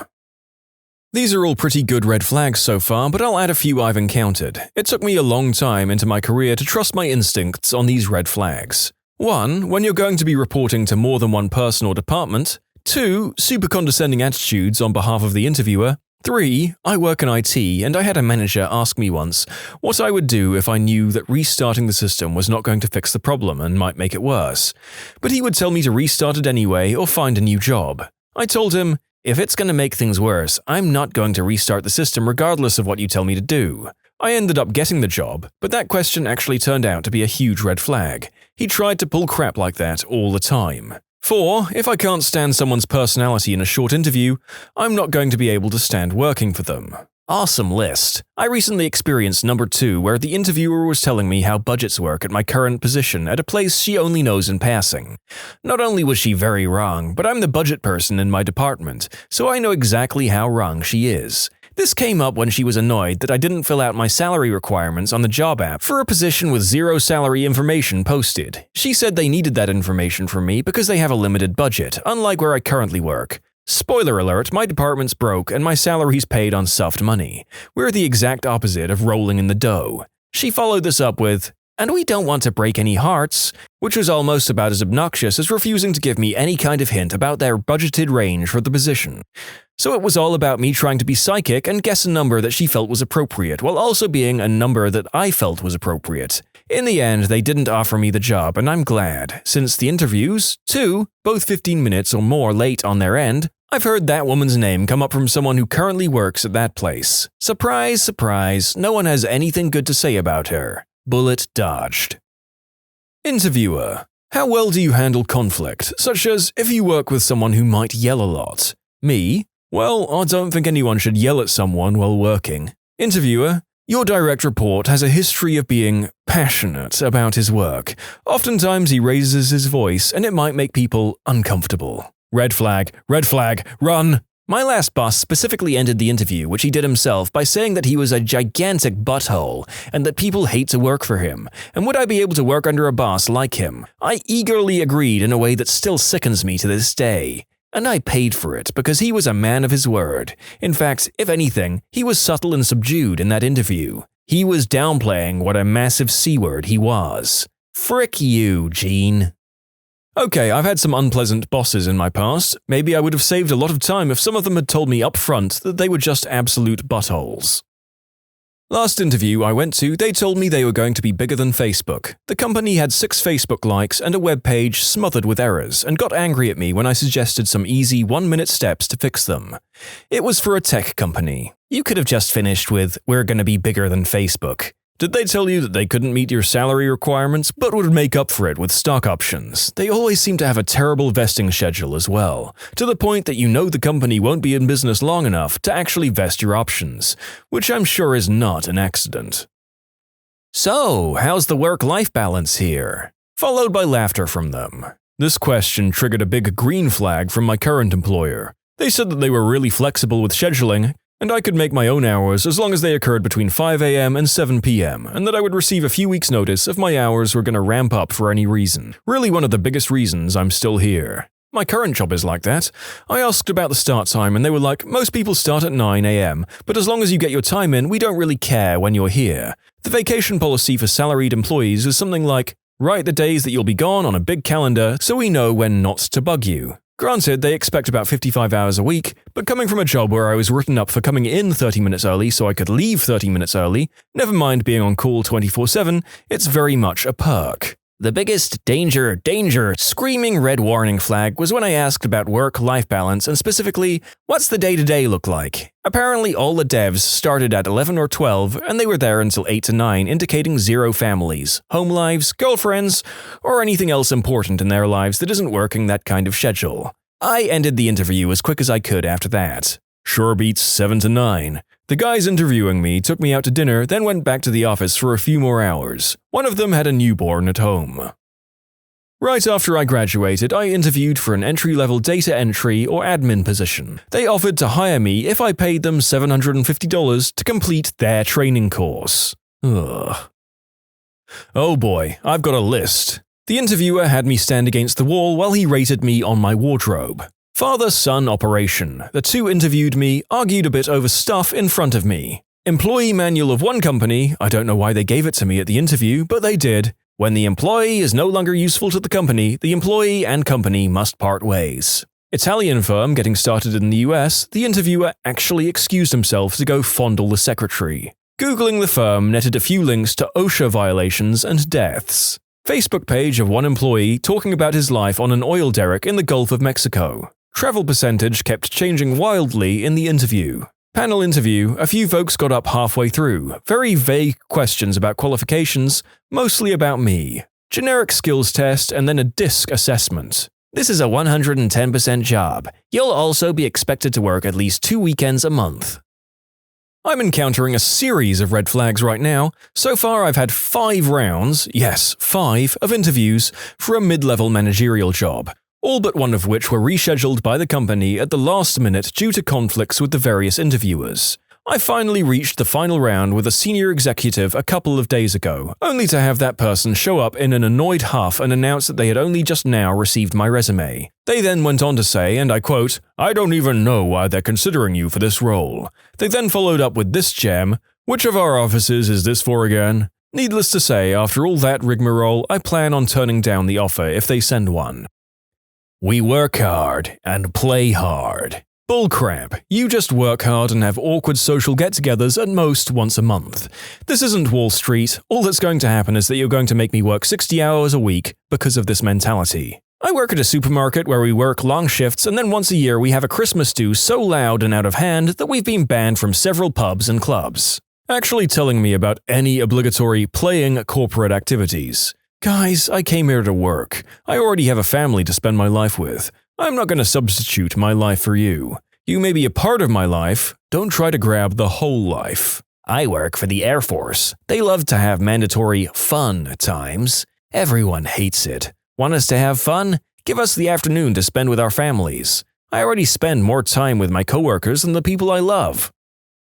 Interview at a landscaping company. I commented on how nice all the plants were and what a relaxing environment the office must be. The interviewer laughed nervously and said, "It's not really." Then I met the boss and was talking about how I work well with my past managers, and he said, "And what if your manager is a difficult person who yells a lot?" He was referring to himself and I knew it, but I was desperate and needed the job.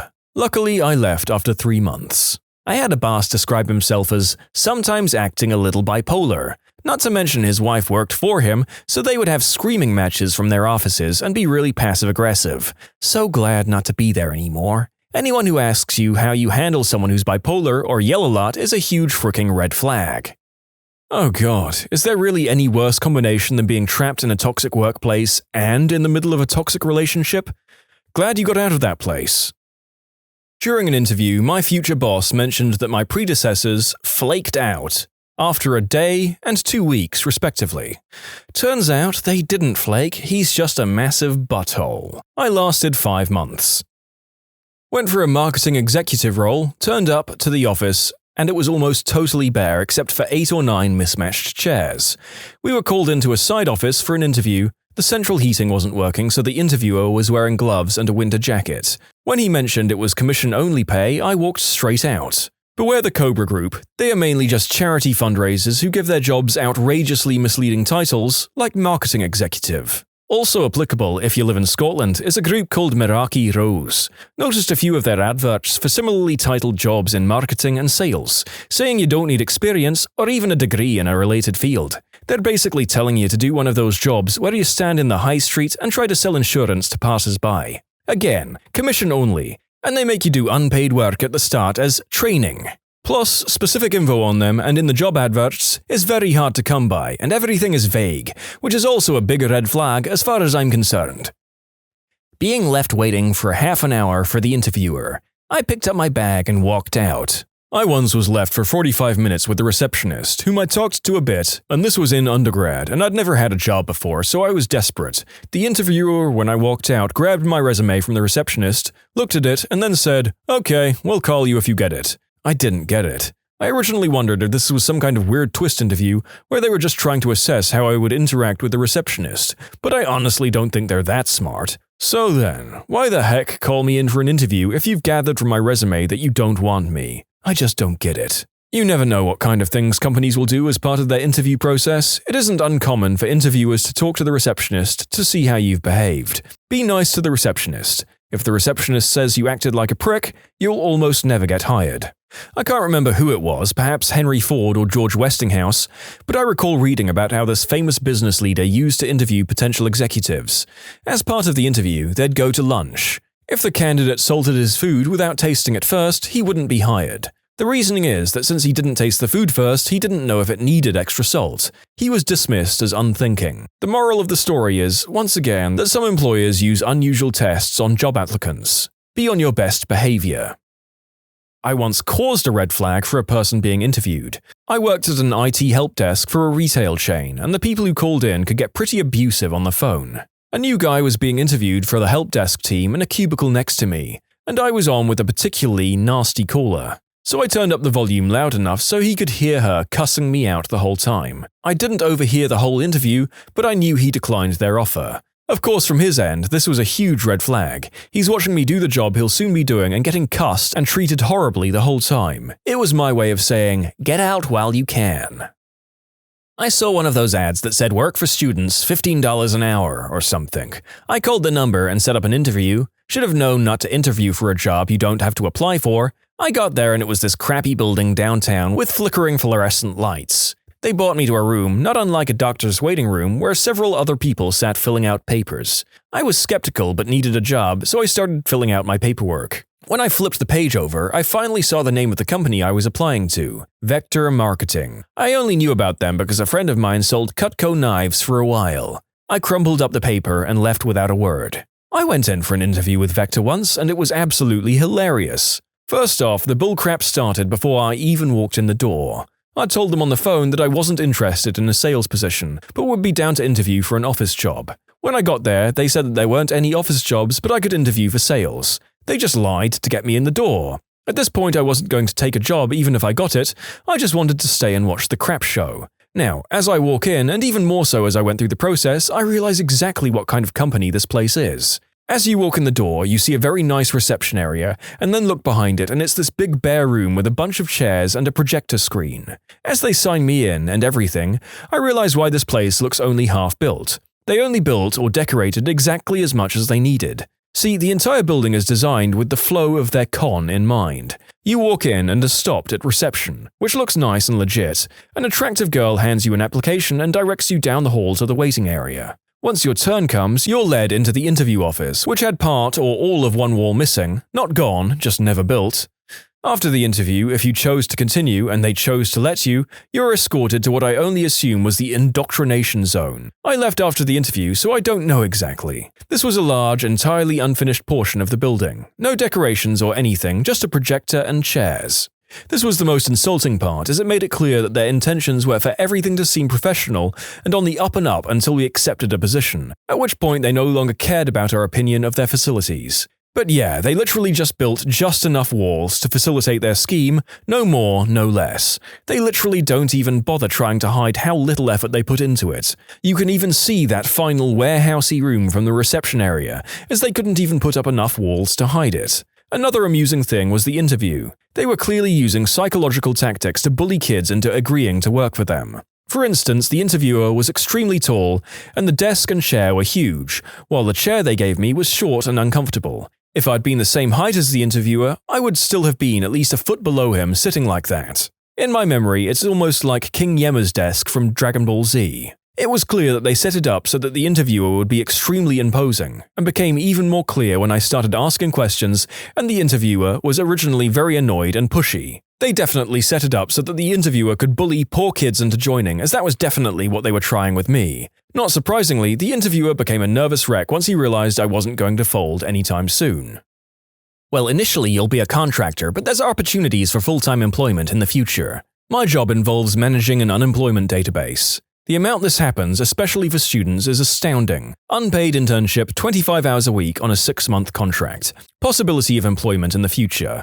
It's utterly disgusting how companies attempt to, and do, get away with working students the equivalent of a part-time job or more for free, and lie to them that they might actually hire them in the future. Students need to stand up against unpaid internships and refuse to take them, nationwide. Yep, I'm sad to say that I've fallen for a few of those ads and applied for a few of those kinds of jobs when I was a student. Oh well, you live and learn. Question: what kind of workload can I expect on the average week? I've heard horror stories of 80-hour weeks at big companies. Answer: let's not beat around the bush. All companies expect a 50 to 60-hour week. They don't say they do, but they do. Get right out of there. I'm very happy at my current job that doesn't even require me to answer emails outside of the 40 hours I work. I would gladly work 50 hours a week as long as I was A, paid time and a half for it, and B, given a schedule that actually gets followed. I think in any interview you want to ask questions about the company when it comes time for you to ask questions. 1. You want to specifically ask about the culture. Maybe ask the interviewer what they think about the culture. 2. Ask what kind of turnaround the company has. Low turnover probably means a good environment. 3. Ask the interviewer what they like most about working at the company. Pay attention to their body language and their answer. They're probably not going to be honest if they hate it, but you might be able to tell. If they tell you that they don't like it, that's a huge red flag. When I was first looking into an office IT position, I was in an interview when someone knocked on the office door, asked a question, and left. After he left, the interviewer told me, "That's the person we're going to fire when you get this job." Gave me a bad vibe, so I turned down the offer when I got it. Joke of an offer too, $21K a year. I was making $40K a year working in retail. Things I've encountered. Bad-mouthing other applicants. Not by name, but still not cool. Didn't even look at your resume before they offered you an interview. Then mentioning they didn't even look at your resume before offering you an interview. Offered you an interview, again, before they even looked at your resume, for a position you don't have experience or skills in. The good old gem, the pay sucks and the hours are long, but the work is great. Bad-mouthing other facilities or businesses in the same field. Group interviews where you're expected to give your answer in front of 8 or 9 other candidates. I've probably encountered other red flags, but these were the ones which stuck out the most for me. A thing called knowledge fishing. I interviewed for a building company in the UK for a marketing executive. They wanted to branch into residential builds from a large commercial network, but the marketing manager said they had no idea how to go about it at that stage. Well, I went through the interview process and did my best, then I got a message from them about a week later that I was through to the next stage. However, they wanted me to give them a full presentation of what I think their whole marketing strategy should be for every area, including social media and online marketing, and they wanted a full hour on each part. They ended the letter by saying, "Don't worry, we have a marketing plan. We just want to see if your thoughts are similar to ours." Ding ding ding, bigger red flag than at the end of the first act of Les Miserables. It's worth reiterating that this was a marketing executive, not a marketing director or anything huge like that. I told them I wasn't interested and left it at that. It was pretty obvious they wanted my input to make their marketing proposal, rather than to offer an actual job, especially as their letter stated something completely different to what the manager had told me. I know that this was a knowledge fishing job too, as I was talking to another agency about this and they told me that they've barred this company from working with them for doing exactly this before. In conclusion, company wanted me to do a huge presentation to them. Turned out they were fishing for ideas to implement without having an actual job to offer. Pre-interview, but if a company's website is tailored towards recruiting new employees way more than it is towards clients, it's a bad sign. A real reputable company that is making money wants their website to be client-facing first, and have a tab or link somewhere for careers for those who are interested. If 50% or more of the main landing page is catered towards selling you on why they're such a good career choice, it's either A, a scam, or B, a meat grinder business where the turnover is extremely high, or C, a company that has no idea what it's doing. What's the most cruel thing you've ever done? In high school, one of my teachers had rented a pager and numbers were on a Dymo strip along the side. Being high schoolers, we thought it would be funny to page it all the time with silly things like 8008135, spell it out, and 69. Finally, at the end of the week, the teacher looked at the pager and was clearly upset and said, "Man, someone keeps paging me nonsense, and my wife is pregnant and due any time, and we only got this so she could page me when she goes into labor so I can go get her." Oops, We stopped after that. That teacher played you guys. He knew you'd feel guilty and stopped messing with his pager so that he could free it up to run his pimping business on the side. Most people I remember from high school would have taken this as an opportunity to page him, "Baby is coming now," or similar. This was when pagers only allowed you to enter in a phone number to display on the pager. When I was young, I had an argument with a friend, so I insulted him because his parents were dead. I went home, realized what I'd done, and cried my little eyes out. He came over as I was crying and comforted me. Still don't have words for that. You insulted him and he comforted you? That's a true friend right there. It was worth killing his parents after all. Done to myself, but my sister scratched my face and it didn't leave a mark. I really wanted to get her in trouble, so I ended up scratching myself really hard as evidence, and my mum still didn't believe me. So now I just have a little scar on my cheek from all those years ago. I got a hold of my high school nemesis' email and phone number, so anytime a survey, subscription, or anything that spams you came up, I signed that B word right up. I'm out of high school now, but I don't think I'll ever stop. Fricking hate that kid. I also used to take the pencil sharpener from where it was and use it literally inches from his face until he threw a little fit. Dude, there's a website where you can send Mormons to yours or other people's house. Of course, I would never encourage anyone to do something so cruel, but it is there. One of my friends did that to me. They showed up and I was confused for a second, then realized what must have happened and felt terrible explaining to them someone was pranking me. They laughed and said it happened all the time and they were used to it. Then they gave me a free copy of the Book of Mormon and left. Mormons are really nice people from what I've seen of them, but Jesus frick was that book weirder than the strangest sci-fi. I really don't understand how grown adults believe in that crap. I'm looking at pictures of Jesus preaching to the freaking Aztecs, and people actually believe that crap. Blows my mind. As people who listen to my videos are used to, we got a little off topic here, but my lord is it funny to know that you can send out for a Mormon prank squad in this day and age. I was in 5th grade. We were on a field trip and I wrote on a wall, "Scott's mum is a working girl." Then Scott went, "Dude, my mum is dead." Then I changed it to, "Scott's mum was a working girl." That's terrible. But it's also pretty funny, unfortunately. As a child, I remember my mother taking my sister and I through McDonald's drive-thru and ordering each of us a burger and fries. We were fairly poor back then, but Mum splurged and let us each have the treat. When we got to the window, my sister and I started whining about it not being a Happy Meal and not getting the toy. In the grand scheme of things, it's not necessarily cruel, as a child is thoughtlessly cruel to their parents all the time. But as an adult, I die on the inside when I realize how humiliated my mother must have been to not being able to afford the Happy Meals, and some nice teenager in the window gave the boxes and toys to her anyway. I apologized to her a few months ago for being such an ungrateful brat, and bless the woman, she doesn't even remember, and here I've been cringing off and on for the last 2 decades over it. I cringe when I think of all the thoughtless, ungrateful things I said or did to my parents when I was a kid. I'd like to think that neither of my folks remember any of it, or that they wouldn't have held it against me and put it down to kids being kids. I miss my mum and dad. Drove my college girlfriend to an on-campus party in her car. I had the keys.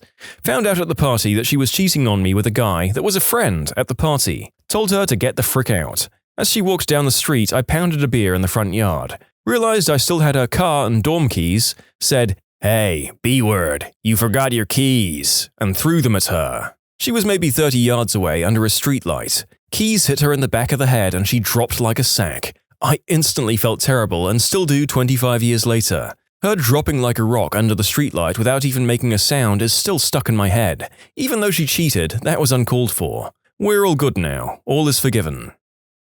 I'm chronically ill. When I was younger, we didn't know what was wrong with me. Weekday mornings were awful because I was in an exorbitant amount of pain, and more often than not, I could not go to school. I would relay this to my mum, who would insist nothing was wrong with me and that I needed to get up and go. This was shortly after moving to the other end of the state and starting middle school, so I became extremely depressed. One day, while sobbing, I told my mum she was the reason I didn't want to live anymore. Of course, it wasn't her fault, and that's not really what I meant. I was just a kid in too much pain. Years ago, my then wife, who I was desperately in love with, cheated on me. I caught her blowing a friend of mine. We had a 7-month-old son at the time. I was devastated. For financial reasons, I couldn't leave, so we continued to live in the same house, and I was rocking the couch. 2 weeks or so later, she comes to me with a positive pregnancy test. Frick. Whose is it? No idea, still don't know almost 9 years later. I decide that maybe I can get past this. We went to marital counseling a couple of times, but after the third visit, the therapist was amazing, she doesn't want to go anymore. She's secretive but insists that she wants to make it work, and like an idiot, I trust her. Few weeks later, I see some messages on her phone, and she's still talking to the crapbag friend of mine. I decide, frick this, and tell her I want a divorce. Crapbag friend also tells her to F off. Now she's devastated and realizes she's facing being a single mother of 2 at 24 years old. She panics and really starts trying to put in work to save our marriage. It's too late. I'm ice cold. Frick this B word. I moved in with a buddy of mine and come by every day to see my son after work, but no conversation with his mother. Months go by and the little guy is born. I accept him as mine. I've got custody of both now, incredible kids, and the X figures this will get me back. I'm still filled with intense rage for what she did to me. I start talking to her more, friendly and often. She gets comfortable with me and we message each other often. She tells me she still loves me all the time. I tell her we can maybe discuss starting something again. She starts wearing her wedding ring again, telling her family and friends we're going to reconcile. Few weeks go by and this rather trashy female friend I had, friend with benefits at the time, comes over and we're going to do the nasty. I get a text from the ex saying she wants to see me and has a sitter for the kids, so I tell her to come over and leave the door open. The trashy female friend knows what's up and is totally okay with it. Ex arrives about 30 minutes later to walk in on this girl riding me on the couch. I make full eye contact and I can actually see her heart breaking into a million pieces right in my doorway. She leaves and that was that. It was freaking cruel and I regret it. Pro tip for the readers at home, being as bad or worse than someone who hurts you never makes you feel better. Told my identical twin sister that I see her as nothing more than a person who I happen to look like. She's obsessed with having a sisterly relationship with me, and I can't even find myself telling her I love her. Just putting that down in this text box is weird for me. This is super interesting to me. I'm an identical twin myself, and I'll be honest, our relationship has always been rocky. We spend as long as 8 months not talking to each other over stupid crap. Luckily, now that we live almost 30 minutes away, we've never been closer. I've also noticed that with a lot of twins, their relationship is either inseparable or rocky. Why do you feel the way you do with your sis? Also an identical twin, and my brother and I used to say the most horrible, hurtful things to each other. We had a rocky relationship, me being addicted to substances and him more or less watching me die. When he started smoking green herb after my addiction wasn't controlling me, it got better. We became closer than ever, and then he up and fricking moved to China. He's literally halfway across the world right now, and we talk more than we ever have. When I was in preschool, I had to go pee and this other kid was in front of me, so I punched him in the nose. He left the bathroom with a bloody nose and I went to pee. Got back to the classroom with the teacher furious at me and I had to sit in the naughty chair for an hour. Are you the reason I was afraid of public restrooms until I was 10? Oh boy, my man here just followed the desire of everyone who's ever been stuck in the queue for the toilets at a nightclub. And instead of childish selfishness, we have childish selfishness brought on by alcohol, so I'm sure it's happened on nights out too. My grandma has been fighting cancer for 6 years. First, it started in her chest, but she had them removed. Then it spread to her bones and skull. Right now, she's living with my uncle, aunt, and their children, but none of them seem to really care about her. Now, she's always been able to do things for herself, but for the past couple of weeks it's been really hard for her. No one told us, and when we came to visit, she only weighed 88 pounds and was looking really bad. She told us no one had come into her room for a week and she'd eaten not a thing, so my mum told me that I was staying to take care of her. I absolutely didn't want to because this family is absolutely horrible to each other, and I didn't want to deal with their bratty kids or their incessant gossiping and psychotic ways. So last night I was packing my things and my grandma kept looking at me and saying, "I'm so happy you're staying," as a sort of desperate plea. I loaded my suitcase into the car and then she gave me the most defeated look I've ever seen and choked out, "But if you leave, Grandma will cry," and just started weeping. I've never seen her cry. She's such a strong woman and never once complained about the chemo, radiation, surgeries, or anything. So now I'm staying. It must suck dealing with crappy family, especially while battling a physically exhausting and excruciating disease. Be the light in each other's lives. Frick the bullcrap, that's temporary. Unfortunately, so is the time with your grandma. When you look back, you won't remember some butthole kid or the gossip-guzzling mother. You'll remember your time with your grandma and how you were there for her when her other crap bags weren't. When I was in high school, my parents were in the middle of a nasty divorce and I was stuck in the crossfire. I didn't know whose side I should have been on and was angry at both of my parents. Being a teenager going through puberty certainly didn't help either. My dad got a promotion at work and I had to move cities with him and left everything I knew behind. Friends, school, etc. This made me despise my dad even more than I already did at the time, and I would go out of my way to be a butthole to show him how much I hated living with him. One morning, as we were getting ready to leave the house, my dad went to give me a hug and I pushed right past him with my shoulder. I remember in perfect detail the look on his face of shock and confusion. Makes me sick to my stomach just thinking about it. That was the cruelest thing I've ever done. I realize now as I'm older how hurt he must have felt in that moment. He busted his butt working 80+ hours a week and made sure I had everything I ever needed and wanted nothing more than for me to be happy with him, and that's how I repaid him, by being a butthole. My dad passed away suddenly from a heart attack a few months after that when I was 16, and I never got to tell him how much I appreciated everything he did for me. Hindsight is 20/20. Sounds cliche, but really, spend time with your parents. Understand that everyone is human and makes mistakes. No one is perfect. Look for solutions to problems in your relationship, instead of pointing out what's wrong. Next time you see your dad, give him a hug. I'm sure he understood underneath the pain. I'll go and hug my dad after reading this. I met a girl in an AOL chat room. We lived in the same town and she insisted that we meet. She wouldn't show me a picture of herself, but insisted that she was hot. I was leery of meeting her, but after talking on the phone, she seemed cool, so I agreed to pick her up, and we were going to go hang out. I was new to the town, and I figured it couldn't hurt to at least make some new friends. Well, I pick her up, and she was far from attractive. I was okay with that, though, because like I said, I was new and needed to make friends. A few minutes after I pick her up, she said, "Well, I have $75 and we can go to a hotel room." I was way not interested in that and said, "No, let's go to a movie." She kept insisting about getting a hotel and all the things she wanted to do to me. It was really overbearing. Eventually, I'd had enough. I pulled into a gas station and told her I was thirsty. I gave her a $10 bill and asked her if she would grab me a Sprite. She happily jumped out of the car to get it. As soon as she stepped inside, I peeled out of there and went home. Actually went and played a game of tennis, leaving her at the gas station. I want to add that we were a good 25 to 30 minutes from her house when I dropped her off. I was living in a desert climate at the time, and it was a good 112 degrees out that day. Stabbed a kid in the thigh with a ballpoint pen in 7th grade math class because he told me to stop interrupting him. I stabbed someone with a pencil in high school. I don't even remember why. Neither does he actually, but we became friends, and anytime we disagreed on anything, he'd go, "You stabbed me!" Let it go, Joel. You were fine. In elementary school, there was this kid, I'll call him Bob, who I just couldn't stand. When we were in 3rd grade, things escalated and we got in a couple of fights. The first time he poked me in the eye, I don't believe he intended to though, and I had to wear an eye patch for 1 or 2 weeks. Later that year, I decided I'd had enough of him and grabbed his backpack, threw it on the ground and stomped it. Our parents got in touch and decided an apology was due, and so his mother brought him over to us. While our mothers were talking, we started playing. We probably got bored. We're best friends for almost 10 years now. When I was in my teens, I started talking with this girl on MySpace. I don't even remember how we became friends on there, because she lived in a completely different state, but it probably had to do with the fact that we were both going through this emo/punk phase. We'd talk every day and even got comfortable enough to exchange phone numbers and started talking on the phone.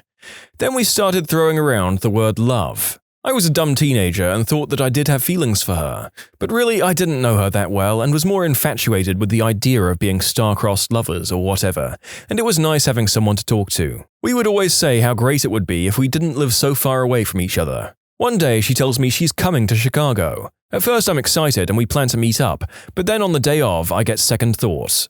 I'd barely known this girl for like a month or so, and here she was, hundreds of miles from her home, coming to see me. It became much too real for me, and I was freaked out. So I stood her up. She called my phone and left voicemails and text messages, but I never returned them. I ignored her until I knew she was back home.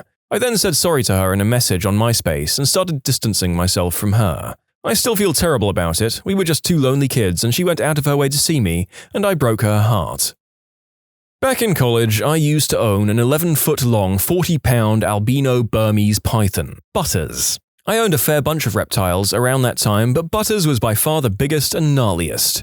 Super tame, gorgeous, and ate fairly large rabbits once every other month-ish. The thing is, when you have a snake this size, part of the way you keep them being tame is by feeding them pre-killed food. The thrill of a snake taking down its prey can be an allure for some, and my 5 to 6 foot boas did that with rats, but not for the big boy. I took the responsible route and opted for pre-killed dinner to keep him staying sweet. The most humane and budget-friendly way to accomplish this was to use a rigid pole, in this case a honey stick, and place over the rabbit's neck, making sure to only get the neck under the stick. I would stand on it while simultaneously lifting the body up and away with a turn to snap the neck. Several pops, a few seconds of feet struggle, then just gone. Short of constructing a DIY CO2 euthanasia chamber, that's about all I had to work with. It did the trick and the rabbits suffered only very shortly. Arguably a much quicker death than being bitten and crushed to death by a giant reptile. First couple of ones were pretty rough for me. I broke down and cried a bit. Ultimately, I accepted my fate. I decided to care for this animal, so I'll do what needs to be done to give it proper care. I had a wonderful several years with Butters and my others before ultimately downsizing the stash. Found a wonderful home for Butters with a rescue shelter. They were thrilled about the massive living enclosure that came along with my donating him. So yeah, used to own a huge python, it ate rabbits, I had to snap the necks of the rabbits for the snake. Pre-killed food is ideal for huge snakes. I once hijacked a tricycle from a girl in pre-kindergarten. Had to assert my dominance. Were you in pre-K at the time, or was it like the girl was pre-K and you were 34? Oh, he meant today. He wrote this post while pedaling like the wind. I really hope that the original poster meant that he hijacked the trike when he was a small child, but then again, the alternative is just so gosh darn funny. I beat a man until he was blind in his left eye. Not a day goes by where I don't feel regret about it. Does this have a story, or do you just go around beating up left eyes? The dude was stealing from my truck and was whacked out on some substance. He seemed like a threat, but I pushed it way too far like a piece of crap. I still feel terrible about this one. This happened a lot when I was like 6 to 8 years old and my little brother was like 3 to 5. Whenever I did something bad and my parents found out about it, they would lock my brother and me in a room until one of us confessed. Usually the punishment would be a spanking. Since I hated being spanked, I would tell my brother that I would pay him a dime to say he did it. He, being so young that a dime seemed like a lot, would usually agree after little convincing. While he was being spanked in my parents' room, I would sneak into his room and break open his piggy bank — it was a Barney piggy bank that wasn't too hard for him to open — and would steal out like 50 cents plus a dime. After he would come back from getting spanked, I would give him his own dime back while keeping the 50 cents, and he would gleefully run to his Barney bank to make his deposit. My friend, let's call him A, and I were walking down the hall in school. Walking roughly 5 feet in front of us was this annoying freshman who was wearing a shirt that said "Cash" with a K on the back. So I asked my friend, "Why does his shirt have cash with a K?" The answer was, "That's just how his name is spelled." "And why did he shave his whole head?" "I think he had cancer." "Is that cancer with a K?" This is some relentless crap I should not have laughed at. Oh, for me, it's a tie between my top two. In high school, my homeroom teacher was this old Vietnam War vet who had severe PTSD. Being a lifelong military brat, you'd think I'd be sympathetic, but a wake and bake kind of impaired my judgment. I pulled the little firework out of a Christmas cracker. I lived in the UK at the time and brought it to class for no particular reason. In class, I got the guy sitting next to me to set off the little popper in an attempt to freak him out, hoping for a funny reaction. Instead, he just got really silent for the rest of the period and just stared into the distance the whole time. And number two, before I met my wife, I was set up on a blind date with a friend of a coworker. I met the girl and we talked. She wasn't really my type physically. I did my best to inform her of this gently, then proceeded to ask her if she had any friends that were my type that she could set me up with. She did, and that's how I met my wife. Strangled a boy in middle school because some of my friends said that he was talking crap behind my back. It was messed up because he started to vomit when I let him go, and he was crying real bad. I felt really bad that night and couldn't sleep. I apologized the next day and told him to strangle me to make amends, but he declined. I felt like I owed him something, so I let him borrow my PS1 for the weekend. We became good friends after that. Now it's the only way he can get hard. You're a monster. On a Friday night in high school, we had 50 cents left. Our parents were about to pick us up at the end of a night downtown, arcade and stuff. What could we do? What could we do? We went through the phone book and grabbed an absolutely random person. We ordered them 2 pizzas with extra large, only anchovies, no cheese, to be delivered at 10 p.m. So that was 25 cents. With the last quarter, we ordered the same person 2 dozen roses with a note saying, "Sorry for the pizza, to be delivered at 10:15 p.m. What's your in-laws from hell story?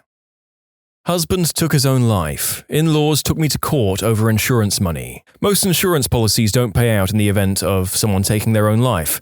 However, SGLI through the military will pay out in almost all circumstances. I'm doing well these days and I haven't heard from them in a few years. There was a lot of harassment before it actually made it in front of a judge. Forged signatures on beneficiary update forms that were magically found after his death and hadn't ever been filed.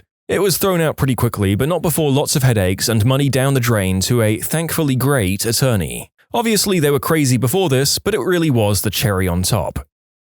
His dad was obsessed with trying to catch us doing the deed, going so far as having his own key cut for our house. He had our keys one day when he was waiting in for a workman for us. He would just barge in at any time, never knocked on doors, tried to often barge into the bathroom when it was being used, also liked me to catch him pleasuring himself, would wait until he knew we were a few minutes away. We often called them to let them know we were nearly there, and then he'd whip it out and go to town and looked me dead in the eye when I caught him. Creepiest man alive. We changed to the locks and reduced contacts. When partner and I split, he called me several times to offer a shoulder to cry on. No, thank you. The in-laws have been going through a rough time financially for a while, and my wife and I have been paying their credit card and parent loan for a couple of years. Father-in-law's parents passed this year, and he gets a large but not massive inheritance, around $75,000. We keep paying the bills because father-in-law is still not working full-time and he puts the inheritance away, so mother-in-law, who is horribly irresponsible with the money, can't access it.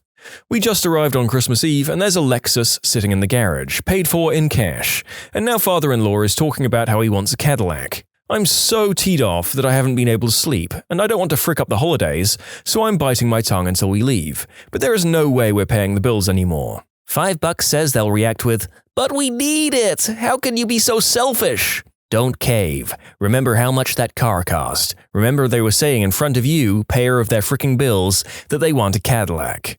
There's an important saying that one should never ascribe to malice what can be explained by stupidity, and I think that probably applies here. Hopefully they saw reason and accepted the solution with grace.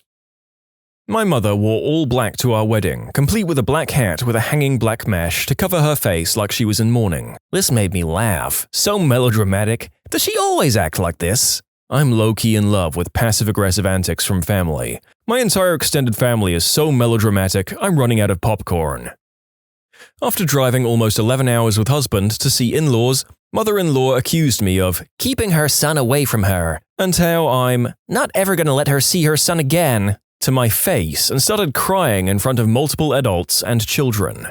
The next day, when I asked to speak with her to let her know that what she did was a little unreasonable and very hurtful to me, she showed her true colors and went from crying victim to screaming viciously at me and trying to hit me. She screamed me and husband, her son, out of the house and threw the gifts we had bought her out of the door like pieces of trash.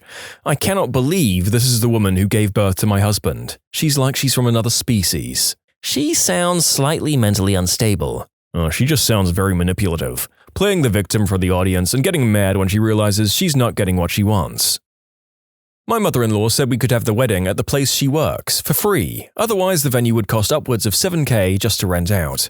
She decided that gave her free license to plan everything to her specifications, including the date, what we would eat, the flowers, what we would drink, and even what music I'd have at my wedding. She invited more people to the wedding than me and my husband combined. To top it off, she refused to watch my husband's son on our wedding night, saying that he would feel rejected if he wasn't allowed to stay with us. Each thing happened by itself, and it wasn't until they all added up that I realized my wedding had been hijacked, under the guise of, "That's how it needs to be if you're going to have it at my place of work," which was bullcrap. She just wanted to control everything. My husband called her out on it later, and she's reduced her meddling to almost zero now. Thank goodness. This happened to me exactly. She always used to ask, I'm divorced now, why we didn't have wedding photos displayed. Because I hated being reminded of that day never seemed like a very nice response.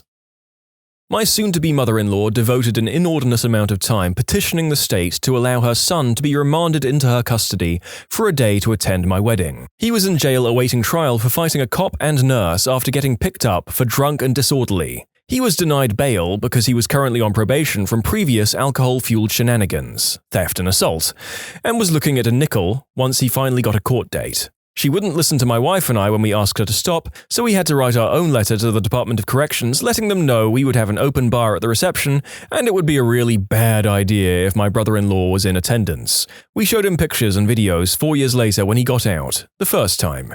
Fun fact, my brother-in-law is the reason I'm on first-name basis with the local sheriffs in his hometown, as for the first 3 years I dated his sister, there wasn't a family function that he, the brother-in-law, attended where they didn't get called out. Out of curiosity, how's the brother-in-law doing now?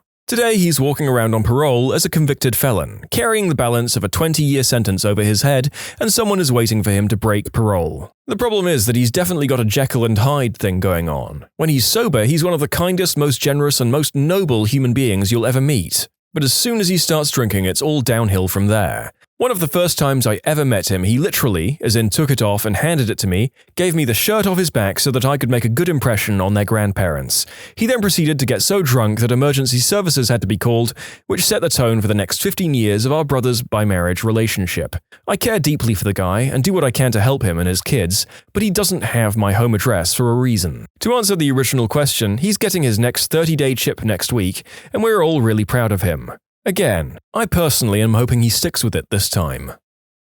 This isn't as out there as some of the overtly rude in-laws, but mine were so utterly self-absorbed, insular, and lacking in social skills that I was literally ignored throughout most of my early encounters with them. They had a family culture which they all buy into, in which my father-in-law is the center of everything.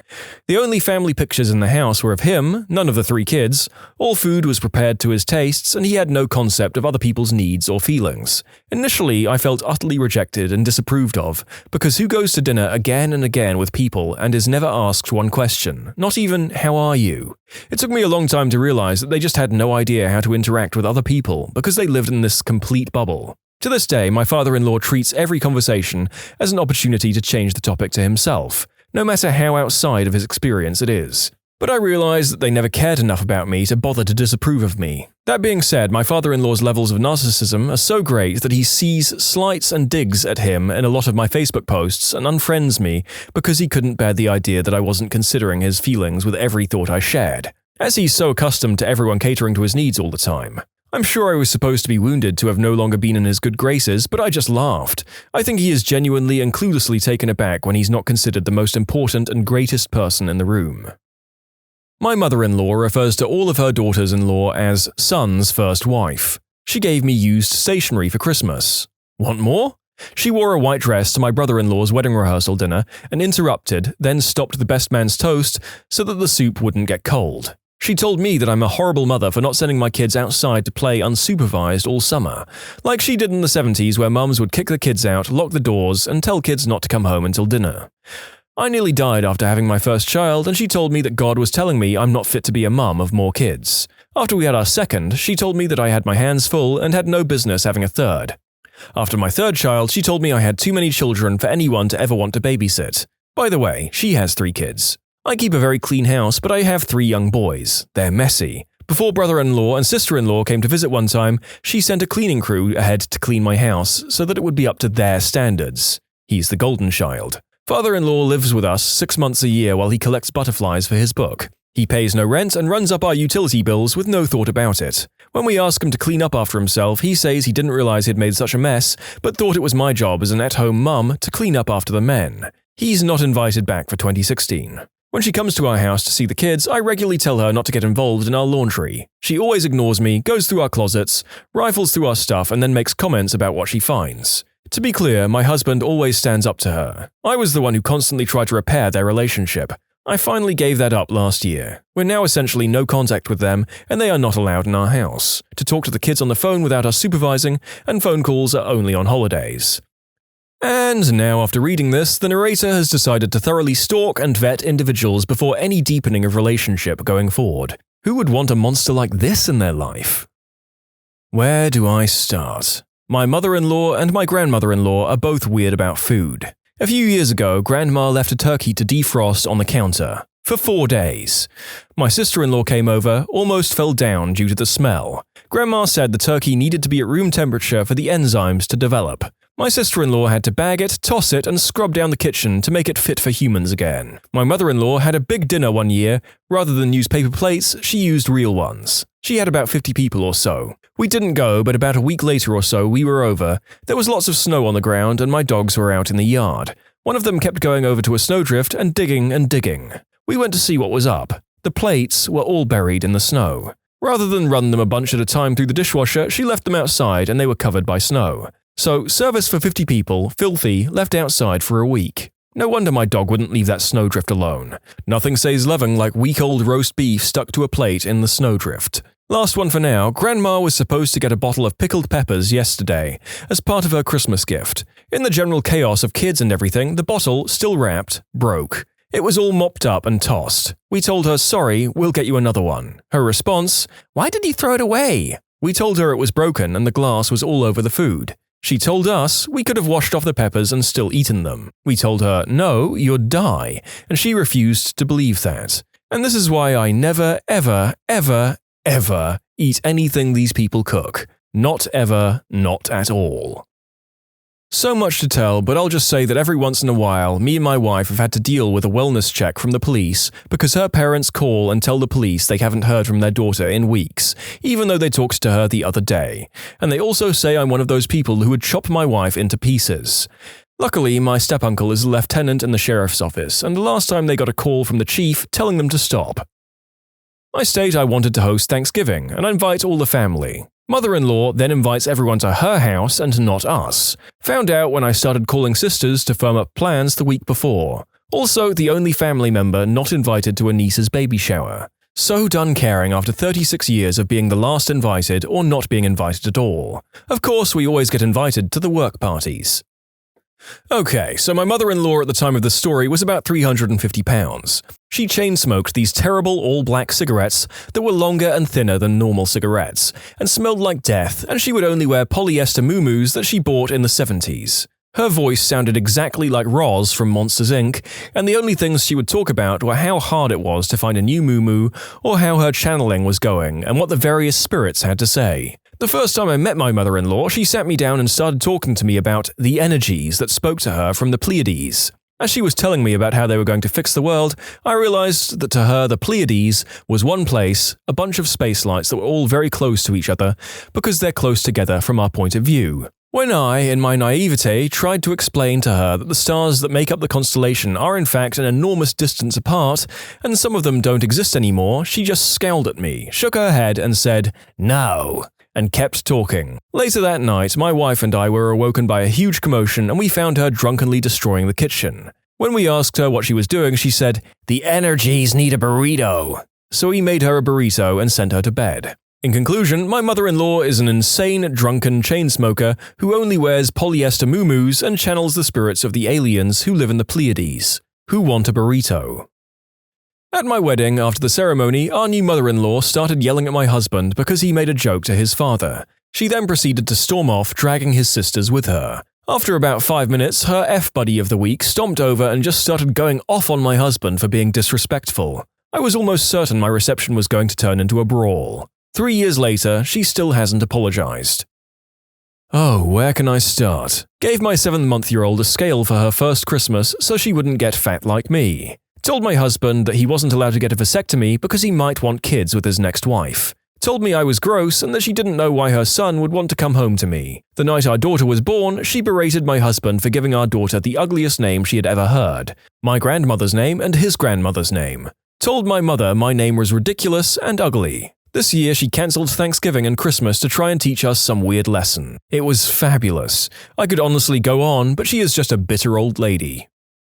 Called me by the ex-wife's name for a couple of years, and it wasn't as if hubby's first marriage even lasted a year. During visits, if I admired anything in her home, I was told, "You can't have it." I wasn't allowed to do chores to help out. She even took my husband's pants out of my hands when I was doing laundry and pre-treated them with Tilex.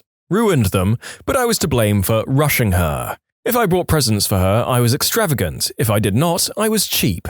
If I asked about the family, I was a busybody. If I didn't know the details, I was uncaring. My cooking was all wrong, i.e. healthier than hot brown, overcooked, fatty, salt-laden mystery foods. My best Christmas present from her was an acrylic angel with the wrong birthstone from the dollar clearance bin. She kept giving me angel stuff, and I'm not even remotely religious. If I made suggestions, I was greedy and critical. We now live far away and no time or money to go visit. Sorry. My in-laws weren't terribly interested in me until I got pregnant. Suddenly, they were all about being in my business. They flooded us with unwanted advice and terrifying stories.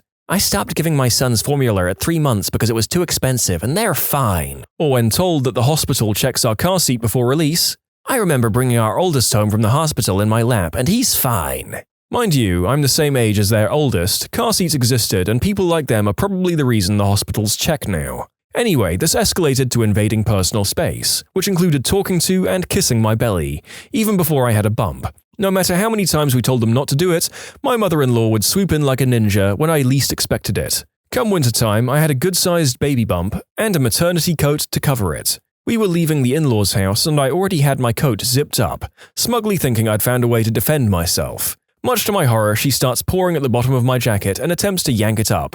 When that doesn't work, she bends over and tries to kiss below the coat, completely misses the bump, and plants one right on the front of my pelvis. I'm frozen, going, "Your mother just kissed my VV," over and over. My husband says, "What the frick, ma?" She just shrugs, says she doesn't care, and walks away. 0 fricks given. Later, my husband negotiated that she just blows kisses from that point forward. Otherwise, I refused to see them. In conclusion, my mother-in-law tried to kiss my baby bump and instead planted one on my hoo-ha. I will note that I've tried to spread out the various charges against different kinds of in-laws, but upwards of 90% of these stories have been mothers-in-law. They just seem to be the most likely kind of crazy to get up in their children's spouse's business, I suppose. Cousins-in-law came to Thanksgiving the day after we buried my grandmother. They ignore her husband of 58 years who's sitting at the table, don't offer any condolences to any family members, and complain when we dedicate the goats to grandma, and not their fourth child with the third husband. Also called me ignorant for not knowing who the American Idol winner was this year. The only saving grace here is that my wife knows how crazy her mum is and has gone no contact with her. Here are some things that happened in no particular order. The big one, father-in-law, who's a pretty good guy, has MS and is basically bedridden. Mother-in-law has been consistently misdosing him on his medication, including giving him sedatives that she's gotten from somewhere. Her adult daughter and her husband moved in to help renovate the house to something that's more handicap accessible for my father-in-law. They spent nearly $20,000 in renovations, remodel and redecoration, along with new appliances for the kitchen. Without warning, my mother-in-law served them with an eviction notice, giving them 3 days to vacate. They live about 2 hours away. In the past 10 years, she's made 2 trips to actually see my daughter. There have been 3 or 4 more trips for things like going to garage sales, where she's made an hour or so visit as part of the trip. For my first Christmas with the extended family, she forgot to buy me a gift, so she went to the freezer and got me a summer sausage that had been in there for nearly 4 years. Nothing says welcome to the family like a ruined, frozen, smoked meat. For another Christmas, I got a giant bottle of Listerine and some toothbrushes. Mother-in-law works at the dentist office and liberated these gifts for me. She saved a ham in the refrigerator to make ham and potato soup. The ham had been in the fridge, not the freezer, for nearly 3 months, and she was still going to use it for the soup. Mother-in-law is making tons of money in land royalties from fracking. Sister-in-law recently saw a royalty check from the oil company and it was over $900,000. Yet mother-in-law won't spend any of that money to refurbish the house or pay someone to provide the kind of care that my father-in-law needs. She's all kinds of fricked up.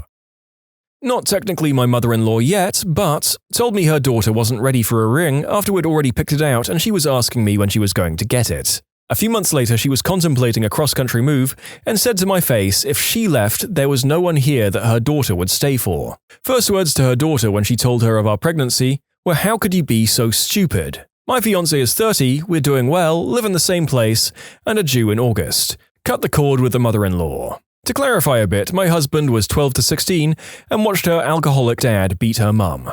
Her mum would in turn get in bed with her or sleep in her room to ride it out for the night. At 18, they divorced, and she went 5 years and received her master's. Came home and has been living with mum since. There is a bond, albeit unhealthy, that neither wants to break. Her mum is lonely, clinically depressed, and suffers from severe anxiety disorder. I've given her every option to slowly get away, which she seems to have no intention of doing. Our relationship is suffering, and I'm not really sure where it's heading. What I do know is that no matter the outcome, I will be the best father to my child that I can be. Actually building the baby's crib today. My in-laws came from a very, very rich family. They're rich enough to take a helicopter ride to another city in order to avoid traffic congestion. This one year, they told us to wait for them before starting dinner because they would like to join us. They promised to arrive at 7 p.m. They finally arrived at 9:15 p.m. 15 minutes later, they left, sister-in-law saying she wasn't feeling well and would like to return to their hotel to rest. We waited more than 2 hours for a 15-minute appearance act. Everyone was teed off. Oh boy, my time to shine. This will be a series of short stories. A little background. First, I'm Mexican-American and my wife is white. Also, her parents are divorced. 1. After she met me, her mother took my then-girlfriend into the kitchen and said she was dating below her. 2. After he first met me, my father was asked by his family what I was like. He only said, "He's a wetback." 3. Since I have now graduated from college, law school, passed the bar exam, and become a practicing attorney, my mother-in-law constantly belittles my wife. Most recently, during dinner, she stated that my wife has lowered her prestige in light of my accomplishments despite my race. 4. When my mother-in-law and her husband visited us for the first time after we got married, we found them in our bedroom uninvited and they were searching for something on our bed. We finally heard their hushed tones and realized they were looking for stains on the sheets. 5. The mother-in-law wanted us to all go to a small town in Alabama to see her family for Thanksgiving. So we went, me a little anxious about what to expect. It was a very awkward experience. I think I might have been the first Mexican they'd ever seen, and then we had Thanksgiving dinner. A relative started describing this program the city initiated, where people can provide aluminium cans in lieu of payment for bus fare. Mother-in-law's husband says, "Beer cans too? Y'all are going to be seeing a ton of Mexicans on the buses." Everyone fell on the floor laughing. My wife and I could only stare at each other in disbelief. 6. This Thanksgiving, mother-in-law and husband invited their contractor to dinner. He's from Colombia and has no family here, so I thought they were being friendly. When he arrived, husband kept trying to get us to speak Spanish to each other because us, being Spanish speakers, we would basically be family. When introducing him, mother-in-law said, "He's from Colombia, but we don't call him a terrorist," and started laughing. What was something you thought was grossly exaggerated until it happened to you? General anesthesia. 3, 2, 1, and suddenly I'm being moved to the recovery room. I always thought it was kind of cool how a 6-hour surgery can feel like 2 seconds when under anesthesia. The only time I was old enough to remember going under general anesthesia was to get my wisdom teeth out a few years ago. I was freaking out and one nurse had to console me as I was getting the substances put in my system. I started to feel it and it made everything feel better, kind of like the initial effect of morphine, and I remember doing a little dance in the chair and going, "Yeah, let's get this party started." And then it was 2 hours later and it was over. I always thought I could fight it. You cannot fight it. This was the scariest thing. I'd always imagined it would be like being asleep or being passed out, where you wouldn't feel anything or even be aware of sensory stimulation, but you would at least have some sense that time was passing. Nope, it's like a light switch. Off, on. Kidney stones. They're for real. I was out of the country and on an excursion, if you will. Actually, when I felt something weird about 3 inches up and to the right of my belly button. I didn't have back pains until later. When I got back into town, the pain had gotten a little worse and I thought nothing of it. The next day I woke up and it was more sharp pain, so I went to the local hospital and they did a sonogram to check me out. Spleen, appendix, and whatever else they checked for came back fine. They gave me some Vicodin and sent me on my way. I took these daily and was okay, but every once in a while I took a jolt which nearly brought me to my knees, but then went away. Fast forward to coming home. Was on the plane back and started having sharp pains again. Went to the restroom and peed what looked like cranberry juice. Had a small panic attack and went back to my seat and took the Vicodin. Still had 6 hours of flight time left. Was freaking out the whole way home. Back in the States, I went straight to the hospital and they couldn't figure it out. Told them about the sono and no kidney infection. I could see the concerned look on my doctor's face. So they did a CT scan. A couple of hours later, my doctor calls, "I have good news, it's only kidney stones." My initial reaction was, frick, if that's good news, what did you think was wrong with me? Anyway, the report came back TMC, too many to count. I had hundreds all over my kidney, but had a 9mm one stuck in my ureter. That night it moved and I was laying on the bathroom floor throwing up and couldn't move because of the pain. I thought I was dying, worst pain I could physically ever be in. My father had to come pick me up off the floor and take me to the hospital in the back of his Tahoe. They performed a lithotripsy, which isn't a walk in the park either, and went home that afternoon after passing 3 stones and who knows how many blood clots from the procedure. Since then I've passed 2 more that were small but still painful. I've not yet had these up to this point in my life and I live in eternal fear. Let's see how we go. Getting older. Aches, pains, less energy, more responsibilities. Never thought it would happen to me. In a similar vein, how much time speeds up as you get older. I'm 40 in a few months. This year it felt like it went January, February, April, December. Oh god, you're telling me. Seriously, where the frick did 2014 go? Also, 2013 for that matter. I feel like it should still be 2012 to be honest. Sunburns. I'm a brown guy and honestly, I thought my white friends were being dramatic about their sunburns. Then I decided to go fishing for 6 hours without any sunscreen. Oh yeah, sunburns suck.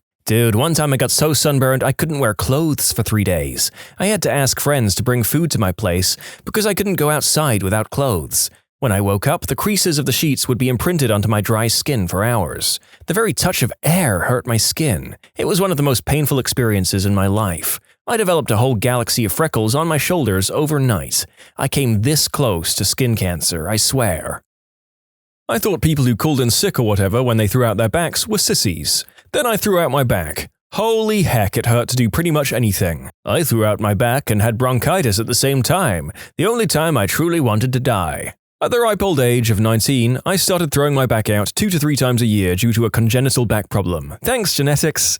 I still brace myself every time I have to cough or sneeze, whether I'm having a good day or not. There's nothing quite like the hot, stabbing pain that radiates down through your legs and out the bottom of your heels. My dad threw out his trumpeting once. I didn't know whether to laugh or feel bad for him.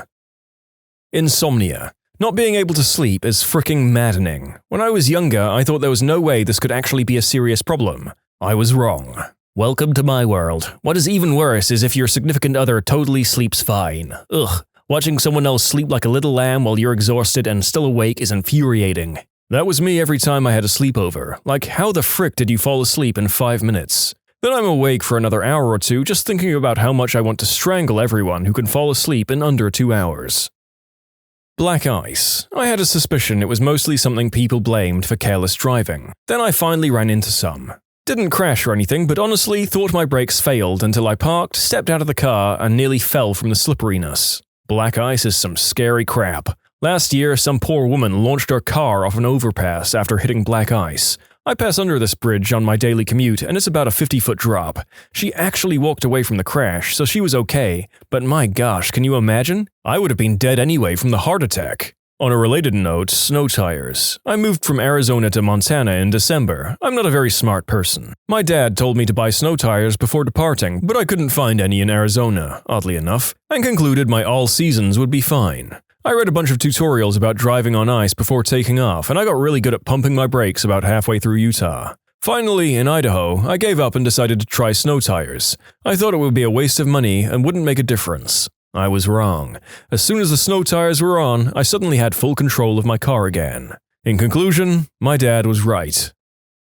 I always thought hearing adults talk about their nieces and nephews like they were such a huge part of their lives was stupid. I barely know any of my aunts or uncles or cousins or whatever, so it always seems like they were just playing the niece card to make it seem like they have more responsibilities than they really do. Now, I still don't have any nieces or nephews, but my mum married a guy with a pregnant ex-wife when I was 15, and I tell you, that kid is my girl. I've changed my entire lifestyle, my opinions, and how I treat others and the future because of the responsibility I feel towards being there for her and setting a good example. I love her to death. I want to be a role model and live my life in a way that she can be proud of one day. I never realized what it felt like to watch a little baby grow up into a brilliant kid, or how important a child can be in your life even if they're not yours.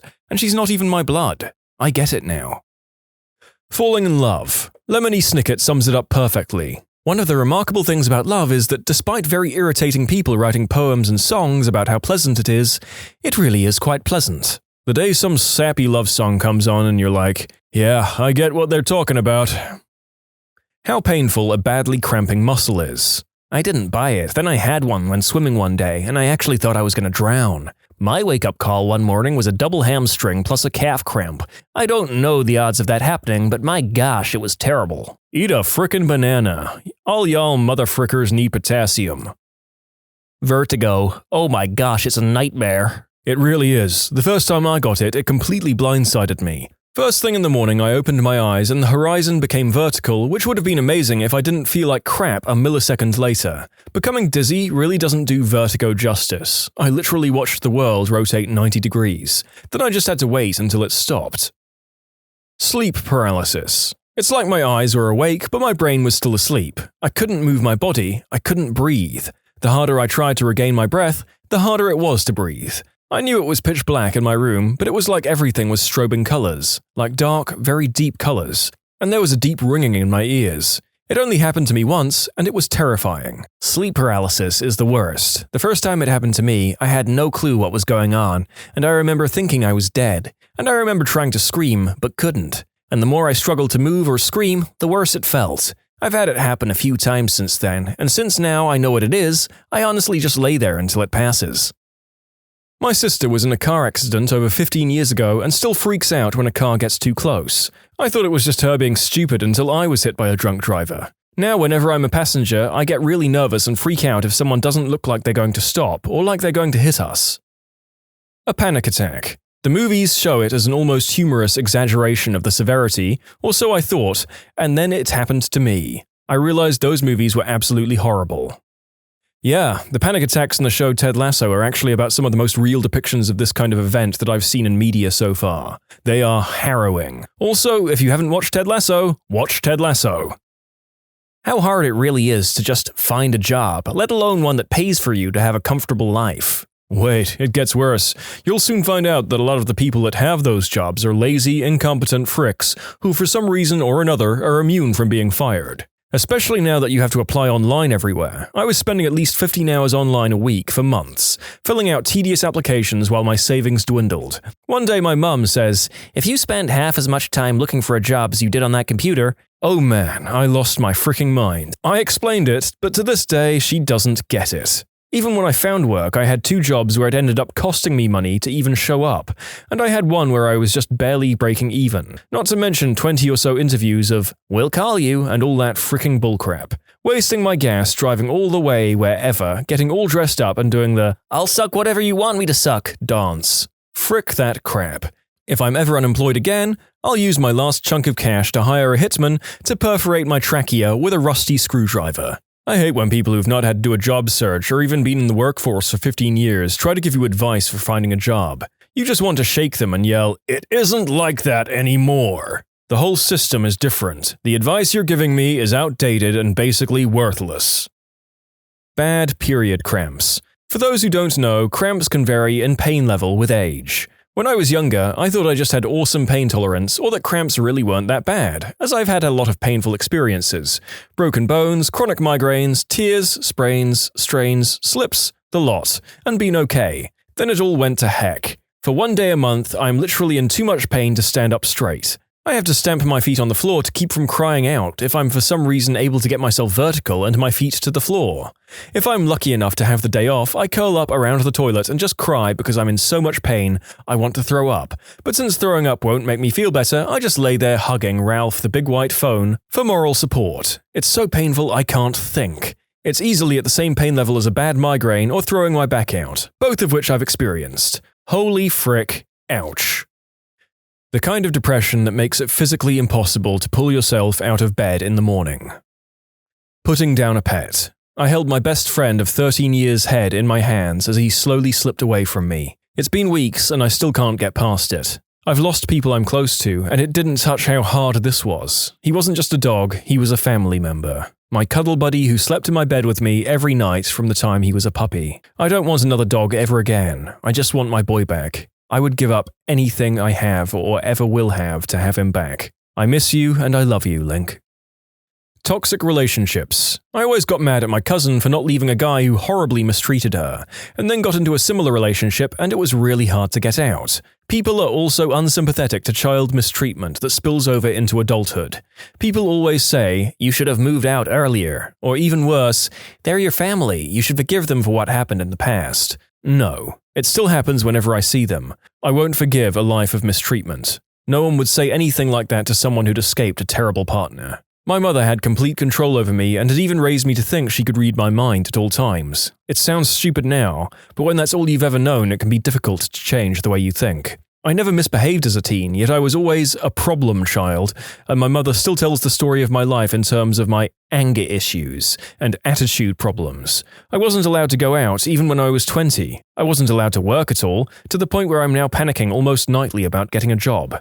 I was yelled at, hit, and subtly insulted to the point where I have no confidence in anything I do, even though objectively I know I'm capable of dealing with a lot. I have nightmares most nights about being trapped back at home. I get really jumpy when I travel alone because I was actively taught that women like me get taken advantage of for being stupid enough to go out without other people for protection. It really hurts too when people expect 20 years of horrible treatment to be fixed by 2 years with lower contact with the one who mistreated me. My friends get mad at me for being overly sensitive when they tease me jokingly. I was traumatized with similar techniques. It would just be nice if more people around me understood what it's like. The pain of getting cheated on, consequently realizing you can't trust a person who you've given your heart to. I thought it was so dramatic and a call for attention when I heard other people complain about relationship problems. Little did I realize it was literally like a knife stabbing you in the chest. This. When I found out my ex was cheating on me and got one of the girls, there were multiple girls, pregnant, I literally collapsed on the floor in the middle of my dorm room. I have never and will never bawl again like I did then. I cried every day, multiple times a day. People would say the usual, "Hey, how are you?" and I would lose it. Never have experienced pain like that. My first girlfriend, who I was with for almost 2 years, cheated on me, and that crap cuts you up way worse and in so many more ways than you're led to believe. There's the obvious feeling of betrayal, and then there's everything it does to your confidence, and the fact that you feel like you can never trust anyone ever again, not just a significant other, but also friends who could have known, and then there's more deep-rooted crap like how emasculating it is, or what people who knew it had happened before you did must have thought about you. And then you're going to start going around in circles feeling like a bad person because all you care about is your place as a man and so on and so forth. My ex actually introduced me to the guy she cheated on me with between the time it happened and the time that I found out. Even the slightest thought of what he must have thought of me at that point makes me want to flip my crap. Never cheat and never be the person that someone cheats on someone with. That crap doesn't just cut you up, it changes you for life. How loud small arms are. I knew intellectually that they were noisy, but unconsciously assumed they were a movie or video game volume. Went to a firing range and shot a variety of them. Even with ear protection, they still feel overpoweringly loud, and it's clear as day you'd damage your hearing if you fired them without taking any safety precautions. Can't look at most movie gunfights the same again. Also, I had earplugs in and those gun range earmuffs over the top. Also, how hard it is to hit anything, especially with a smaller weapon like a gat. You think you're properly aiming down the sights, then you fire, there's a big flash and it kicks back in your hand, and you look at the target and realize you were way off. And that's taking your time in a controlled environment. I couldn't imagine trying to be accurate under pressure while trying to hit a small moving target, not without a crap load of training. Yep, being at an indoor range is one of the most disorienting experiences a man or woman can subject themselves to. I'm pretty sure that even with the proper protection, all regular patrons must need hearing aids later in life. Just Texas. Alright, I'm being a smart aleck, but I'm also being very truthful. I've lived in a number of different places because I was a military brat and a vagabond, and I've encountered a hell of a number of different people. As an adult, moving to Texas surprised me. I thought I'd find it had been exaggerated, but the appetites, the personalities, the pride, all of it are bigger in Texas. They freaking love their state. The pain you feel when, and after, eating a ghost pepper. I thought people on YouTube were just exaggerating to get views. I have an Indian flatmate who cooks with those. She must be immune because the other day I came in after work and suddenly it was like I'd walked into a cloud of napalm. I was on my knees coughing and crying and she just looked down from the pan and rolled her eyes. It's not that bad. I thought I was going to die. Obsessive-compulsive disorder. I remember as a kid watching one of those MTV True Life documentaries about people with OCD and thinking about how ridiculous it was. I mean, why can't these people just not wash their hands 50 times a day? Why can't they just lock the door once and be done with it? A few years later, when I was around 16, I started to develop some strange habits. For instance, if I heard even just 1 second of any song on my iPod, I would have to listen to the rest of the song in its entirety, down to the last second. So if said song ended and I didn't get my iPod paused before the next song started, I would have to listen to that song in its entirety. These were the first signs of horrible things to come. Over the next 5 years or so, my OCD manifested into almost every facet of my life in different ways.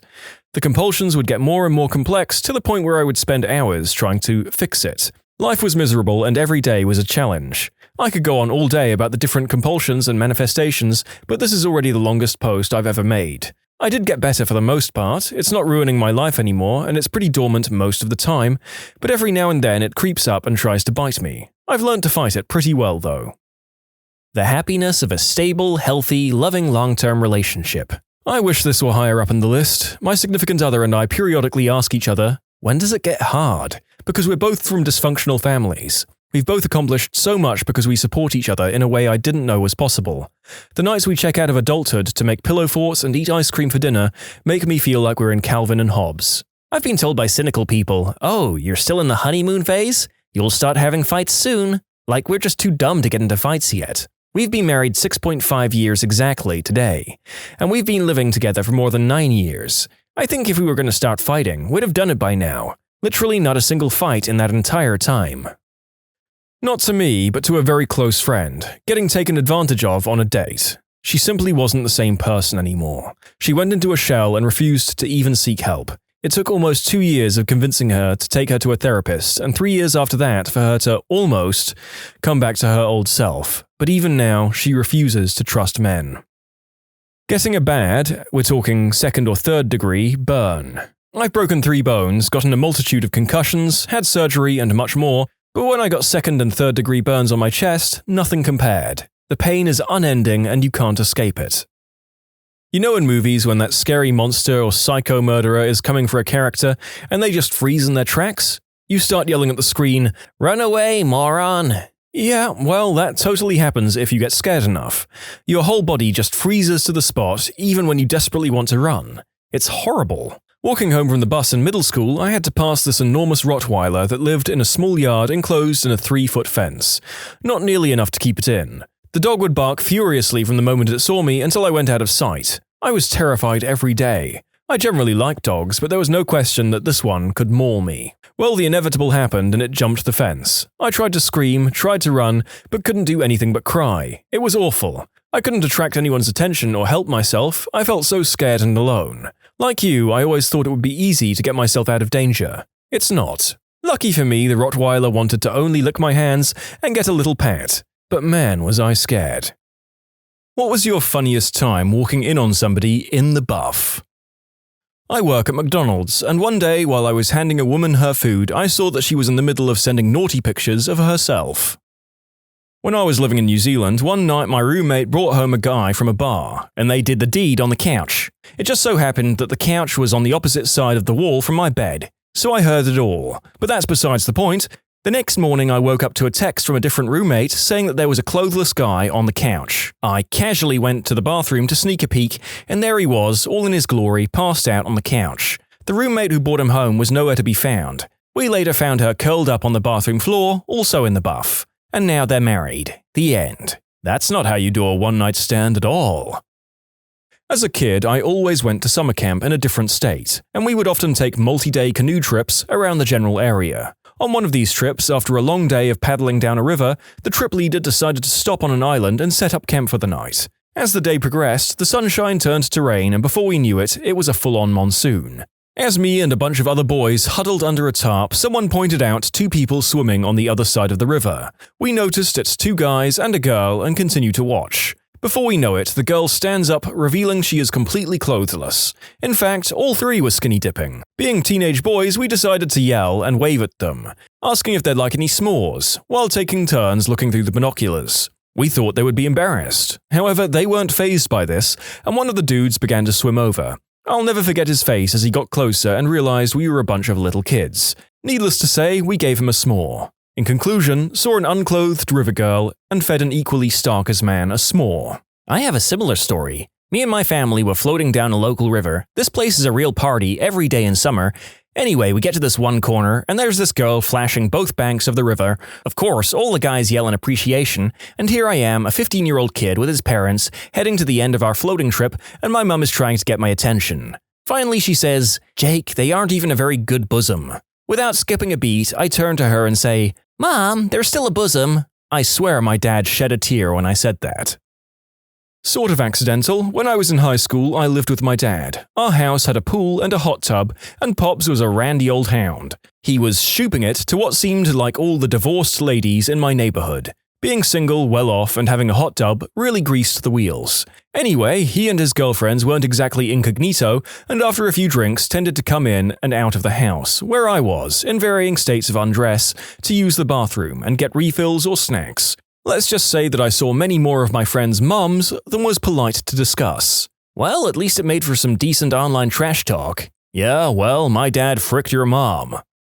Yet another video where the subject matter requires me to come up with a lot of safe terms instead of the original words, in this case, for the condition of being undressed. Let's see how many I can slot in.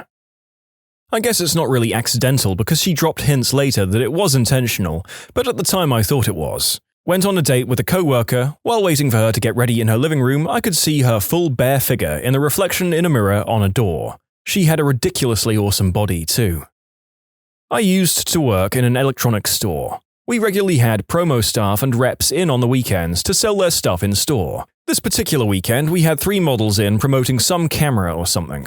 Late afternoon, I go into the customer collections room where reserved stock is kept to look for an item. As I'm clearly in there looking for something, these girls burst in and start taking off their branded dresses to change and go home. In shock, I say, "Do you want me to go out?" And they're like, "Nah, it's okay." Then some checkout girl comes in and laughs, gasps, and drags me out. Gutted. Checkout girl just doesn't understand. Becky's a B-word. Oh, she wants to be called Rebecca now.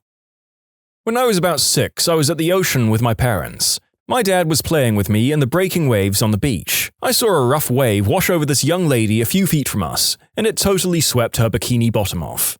I couldn't believe it, and no one, including her, seemed to be aware for several long seconds. It was a massive late 1970s bush. I saw it before my dad and pointed and yelled, "Look at the hair!" My dad was up to speed quickly and swept me up facing the other way, as a guy apparently with the woman somehow found her bikini before it was lost forever. She was sitting down in the water when he brought them over and said, "You lose something?" I learned a lot that day. I was on a Mediterranean cruise in summer, so the top deck was filled with people sunbathing. This one lady with rather a large chest was sunbathing with her family, taking off her bikini straps, as some do to avoid tan lines, I guess. Anyway, she accidentally dropped it and I got a full-on view of one of her maracas. She looked around to see if anyone noticed, caught my eye, and gave me a cheeky grin before I looked away blushing. When I was working as a PA on a TV show, we filmed an episode at a fashion show. I spent the evening wandering around backstage getting models to sign releases. Most of them were undressed or half undressed. Best work day of my life. Was working in my fish and chip shop, and just across the road is a bunch of terrace houses. The windows upstairs start on the floor, but I assume the girl had no idea. My mum actually pointed it out to me, and it was a girl in her natural state in front of the window. The guys in the garage around the corner were walking down the street opposite of her window and got an eyeful as well. I later learned she was the sister of a guy I went to school with. Your mum is a bro. This was also one of my top "this crap just kicked in" moments. I was hiking Mount Lafayette and I knew that I was nearing the top. It's a decent hike, so I was pretty beat and ready for a break. On the last climb, I could see a large boulder up ahead that was sitting at the summit. I pushed forward a bit and looked up again toward the boulder. At the base of it was a gorgeous, mostly naked girl squatting down. I thought to myself, well, this is a hell of a reward for the hike. She then proceeded to stand, zip up a full Scooby-Doo costume, and walk over to her friends. When I was a junior in high school, I had a math teacher that was probably in her late 20s or early 30s. One day, near the end of the first semester, she was wearing a dress of sorts. It was in Florida, so it wasn't getting cold at all, and she was just trying to reach something off the top shelf near her desk, when the 2 straps holding up her dress just snapped, and the entire dress fell to her feet. Sure, she was still wearing panties, but the dress didn't hide bra straps that well. And well, that was nice. I didn't have her the second semester, but from what I heard, she got in some trouble for wearing inappropriate attire for a teacher, and had been suspended for the first month of the semester. I installed security alarms, cameras, sensors, and locks. On one install, I placed a camera in the master bedroom like the husband had asked. While I was still there installing, I was checking the cameras and finishing up the tests, and the wife came out of the bathroom completely naked from the shower. I hastily tried to exit the screen, but the husband who was peering over my shoulder told me not to and just stared at his naked wife while I was in between him and the screen. Just to be clear, I did not do the deed with either of them that time. Was at an indoor water park waiting in line for the attraction that simulates surfing, Flow Rider, I think. Well, there was this really cute girl up and she bails face first. Now, if you know these attractions, you know that there's a lot of force behind the water. As it turns out, it's enough force to completely remove a person's bikini, top and bottom. Must have been really embarrassing for her, but I liked the piercings. Not sure if you can say accidentally, but my neighbor used to be a manager for exotic dancers. One day I'm out in my garden and happened to look up at their back bedroom. That's when I discovered where auditions took place. I got a lot of fresh air from that day on. I own an adult nightclub and auditions are at my house. Yeah, that sounds above board for sure. Around 16 at the time, I left my house after my sister and her 2 friends came over, one of which is just absolutely banging with an amazing body that I may have thought about once or twice anyway. Nobody else was home. Forgot something in my room, so I ran back in, but I guess nobody heard me come in. I walked down the hallway to my room and past my sister's doorway that was open. I glance over and my brain locks me into place mid-stride, jaw hits the floor, while it burns the image of her butt-naked cupping her chesticles.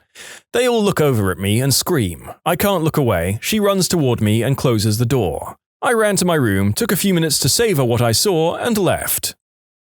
I was about 10 and we went snorkeling with the group on vacation. This old, unattractive woman popped out while she was underwater. She didn't notice. I couldn't stop staring. First real bosom I ever saw. That was an image I didn't want and it is now burned into my head. Thank you for that, original poster. My sister and her boyfriend were doing the deed. It was hard to tell with the noise. Well, after an hour, I hear her door close and I think, thank God he left. I can take a crap now. I walk into the bathroom and drop my pants in the dark and start to squat when the lights turn on and her boyfriend walks out in the buff, full staff, and says, "Ready for more?" I just stare in shock and he now realizes that I'm not my sister. Just coughs and walks away. I no longer feel safe to crap in my own bathroom. Pull my pants up and just go to bed. Female friend of mine was getting ready for her sister's wedding. She was sending me snaps of herself asking questions like, necklace or no, to me and her boyfriend, and she accidentally sent me a picture of her mammary glands hanging out in the dress she was wearing. Trust me, she didn't intend on sending me that picture. Work at a hotel on the beach. Usually, every night before I leave, I take a walk around the building just to make sure everything is okay, people are quiet, etc. All of our rooms have balconies, but luckily the way our building is set up, you can't see into another balcony from another balcony. Earlier that day, I had a newlywed couple checking in. All went normal then. Later that night, did my rounds and I saw them on their balcony. He's leaning up against a patio chair turned backwards, pants pulled down, and she's sitting on the chair giving him head. Okay, for all purposes that's technically an evictable offense, but I just remembered they're a newlywed couple, no one else can see them on their balcony the way our building is configured, so I just turned around, walked back inside and let it be. At least I knew their marriage got off to a good start, hopefully it stayed that way. During college, I was drunk at a party that ended up moving to a local bar. One of the hot girls in the class ahead of mine came up to me and this other dude. The other dude, I guess, had a bet with her or something, and took her walking up as the perfect time to remind her. He said, "Remember, you still need to flash me." I might be paraphrasing. She gives him an annoyed look and then just flashes the both of us for a good 5 to 10 seconds. Very nice sight, would look again. My wife used to do triathlons, the sprint and Olympic lengths, not Ironmans. She was doing a women's-only sprint triathlon and I'm hanging out near her bike waiting for her to return from the swim, first leg of the race. The most experienced athletes bike and run in their one-piece swimsuit. Inexperienced people take the time to change their clothes. There was a woman in her late 20s changing nearby my wife. Obviously new to this stuff, she had planned a different set of clothes for each activity. She had some friends holding up towels to shield her while she changed from her swimwear to her bicycling gear. She got the suit off and struggled to get her bike shorts on over her wet legs while crouching behind the towels. Then she said, "Oh, frick it," stood up bare-chested and proceeded to struggle with her athletic bra. She had a nice all-over tan, I'll give her that much. Walking to school on a soggy morning, saw my art teacher in her minivan changing her clothes. Normally you can't really see into this side of the passenger area windows, because they were all semi-tinted a deeper color, but it just stopped raining a bit earlier and the sun came through the clouds and shined down on the car, lighting it and the area in general up very bright. I could see right into the car window. Mind you, my art teacher was 29 at the time, fit and moderately attractive. Bosom was out for all to see. I was 14 in 9th grade. Probably one of the best days at school followed thereafter. I was in middle school and I was walking behind a girl in high school who was wearing a dress with no panties. The wind picked up when we got off the train and I thought I was the only one who noticed. She didn't even seem to care. Later, I found out that another boy saw it too and we're best friends to this day. I was at my friend's beach house when I was 16. He had a really hot sister that was about 20 at the time. We were watching TV in the living room and she comes in to hang out with us wearing a t-shirt and loose-fitting boy shorts. Looked more like boxers, to be honest. She sat near me and put her legs up in such a way that I had a marvelous view of her lady parts through the baggy leg of the shorts. I tried not to stare, but it was pretty cool when I was 16. The cheerleaders lived across the street from me in college. Every day, my roommate and I would sit on the front porch, have a smoke and wait for the cheerleaders to get home from practice. One would always change with her windows open, and we just sat and watched, thinking she never realized the curtains were open. Then one day, she waved to us and blew us a kiss.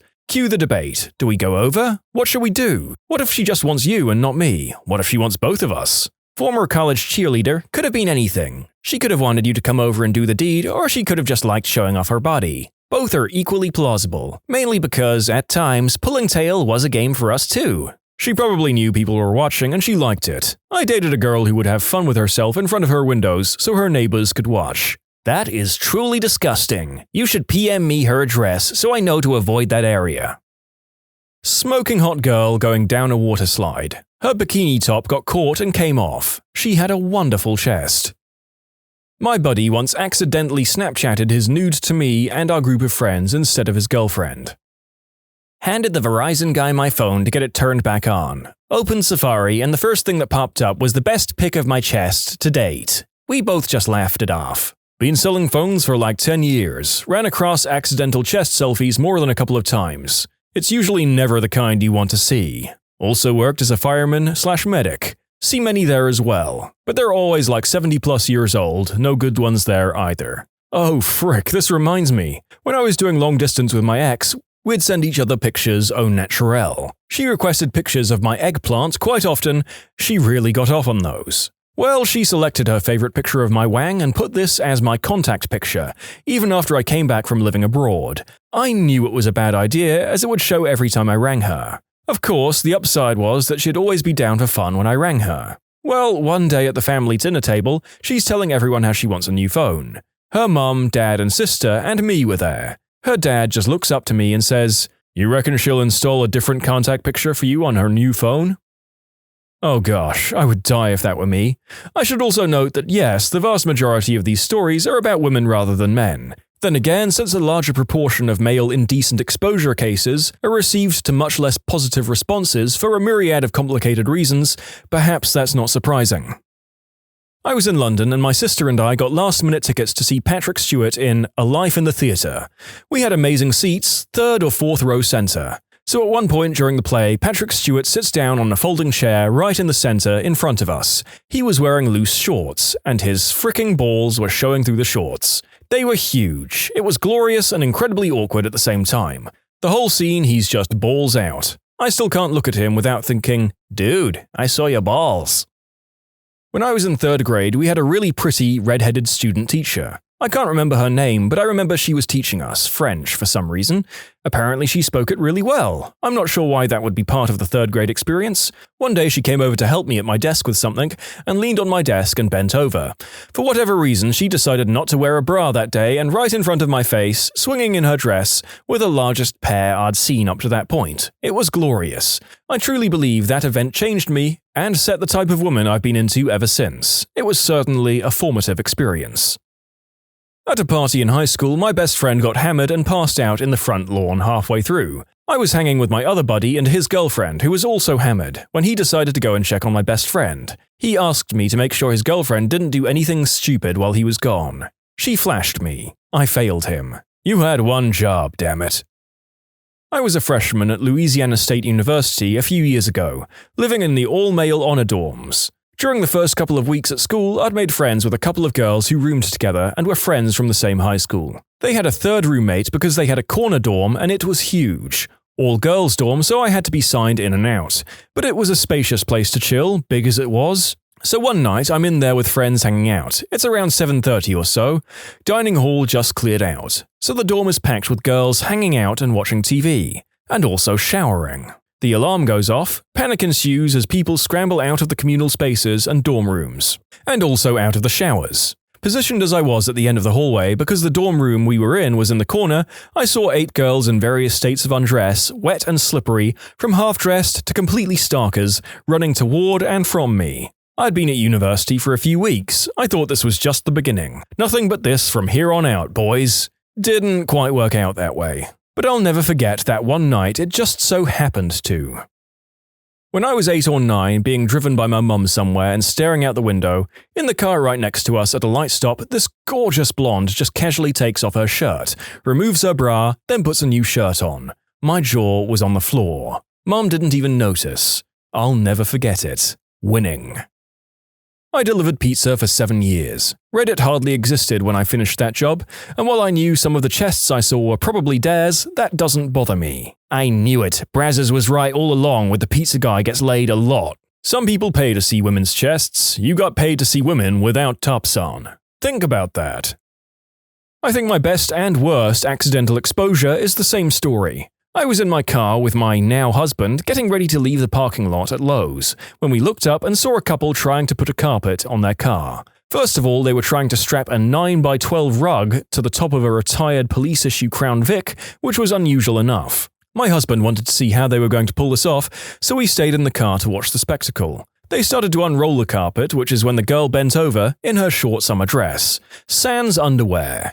So I'm 20 feet from a bare snatch in broad daylight in a hardware store parking lot. It was gynecological. To quote Future, she was butthole undressed. Only my windshield stood between her birth canal and the two of us. I think both of us simultaneously yelped with surprise when it happened, at which point my husband remarked, "I can see the bottom of her brain from here."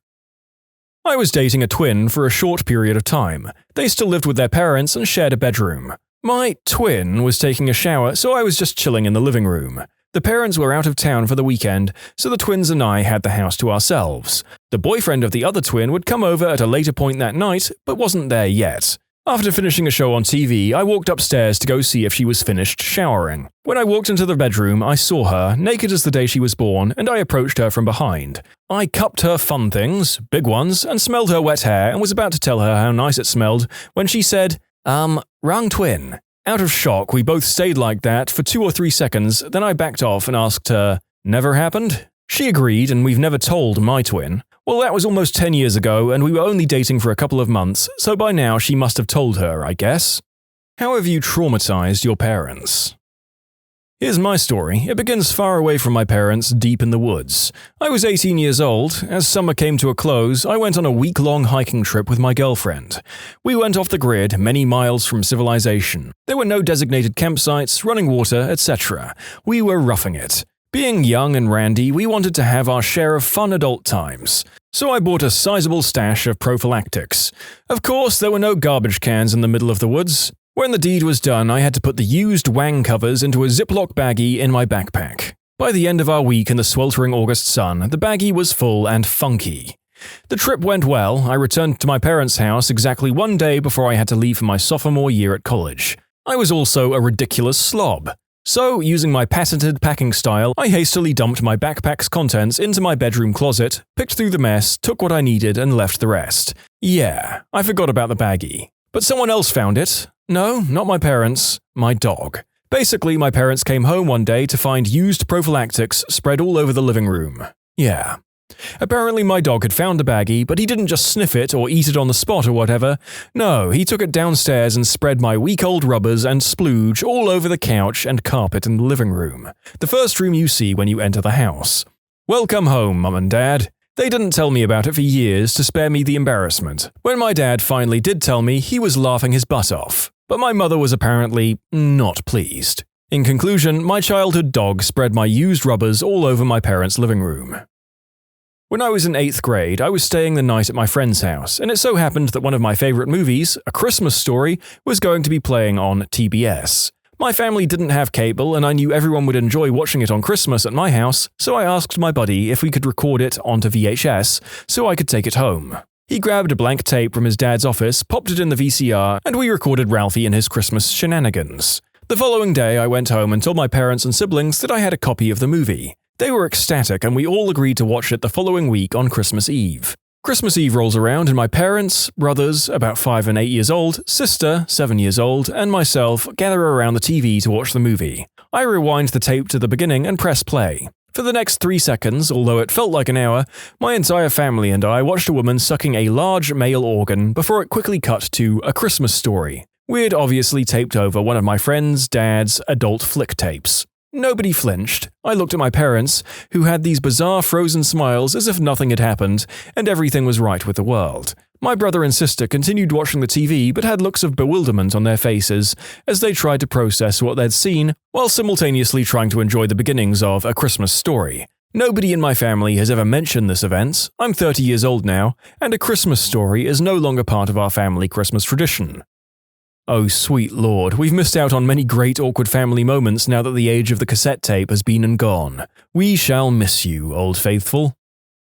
When I was 15, I was just constantly in the mood all the time. I'd also never seen a male member other than my own or in an adult flick. These two things are important. So I have my group of friends, and one of my friends, who we'll call D, had older, cooler brothers. So they would get us adult flicks and we would trade with each other every so often. After a while, I had a collection of about 8 or 9 skin flicks, all VHS, hidden in a garment bag which contained a suit I never wore in my closet. I also had acquired a male enlarging pump. I know, laugh it up. Honestly, I thought it was small by comparison, but it was the kind that has a long cylinder and squeeze pump. This was also hidden in the garment bag along with rubbers and cigars. I just knew it was a genius hiding spot. Incorrecto. Come home from school one day with everything that was in the garment bag on the kitchen counter. Super busted, and my mum is freaking the frick out over the enlarging pump. It was like she'd found a severed head or something. She was mortified. She yells at me and says, "Wait till I tell your dad," and sends me up to my room. My dad comes home. I hear them talking, then I hear him ascending the stairs. I'm terrified. He opens the door with the biggest grin on his face, tells me not to worry about it, gives me my rubbers back, but says we have to throw the tapes and pump away. But he put them in a bag and put them on top of the garbage so I could retrieve them, and told me it was nothing, that I was a teenage boy and that my mum would never understand. My mum thought I was the devil, though. When we were about 5 or 7 years old, me and my brother discovered the similarities between ketchup and blood. Mum wasn't home yet, so we got some knives from the kitchen, all the ketchup we could find, cut some holes in our shirts for the knives, and staged a huge crime scene in the living room. We loved secretly watching the thrillers our parents used to see in the evenings from the living room door when we were believed to be in our beds, so we had some experience with a plausible scenario and put a lot of thought into it, creating a huge battle scene with blood on the walls, the couches, and of course, lots of ketchup on our motionless bodies in the center of the room. Mum kind of had a breakdown. You were a fricked up child.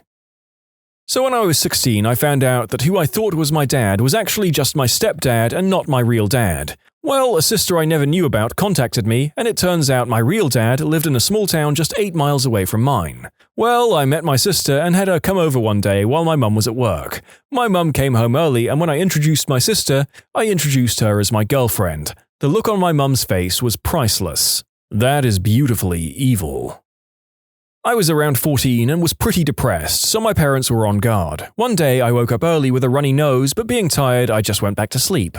A few hours later, my mum is panicking as she wakes me up. My face was covered in blood due to a bloody nose, and I looked like a corpse. I sneezed when I had a bloody nose once during the night, so there was blood splattered on my wall and pillow with blood all over at noon, while I was sleeping pretty heavily when my mum came to wake me up. I woke up because of the loud screaming going on in my room and scared the entire family by accident. When I was about 8 years old, I was going through our medicine cabinet like the little rascal I was and found one of my brother's old EpiPens, the epinephrine injector for use during a severe allergic reaction. I was curious about how it worked and figured it was like any other pin in that you clicked the top of your thumb and the needle came out the other end. Turns out the needle comes out of the end that you click, and it ended up going right into my thumb. When my parents came upon me screaming my lungs out in the bathroom, the walls were painted with blood that I'd sprayed around getting the pen out of my thumb. Apparently, it was pretty grisly. Haha, my brother did exactly the same thing with my EpiPen when he was like 11-ish, in the middle of a church service. The image of a screaming child spraying blood all over the congregation is just too gosh darn funny. I love it. I was young enough that I took supervised baths. My mum stepped out of the bathroom for just a few seconds, and I thought it would be super funny to sink to the bottom and lie motionless. Mum didn't think it was nearly as funny when she came back in. Similarly, I was young enough to take supervised baths and was exhausted at the time. My mum stepped out and I instantly fell asleep, with my face in the water. I was dreaming and I knew it was hard to breathe. My mum came in screaming my name and my head shot up, slamming into the faucet. I was fine, but she put me to bed instantly.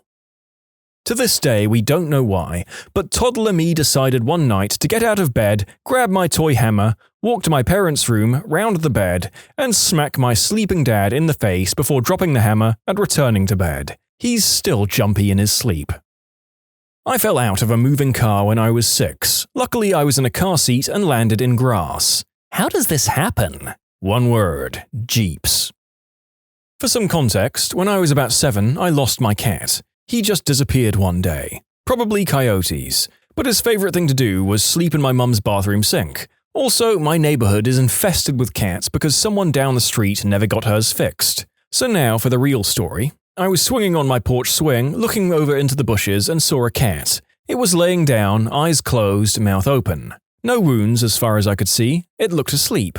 But it looked sick too. So to make it feel better, I picked the dead cat up, took it inside and placed it in the bathroom sink. Plus, I was feeling really lonely after my first cat disappeared. I thought my mum would let me keep this one. In conclusion, my mum walked in on me petting a dead cat I'd placed in the bathroom sink. I find this morbidly adorable. A child with little understanding of the concept of death attempting to tend to an animal's corpse. I think that definitely would have left a mark on me as a parent, though. I think that I'd be more moved than traumatized.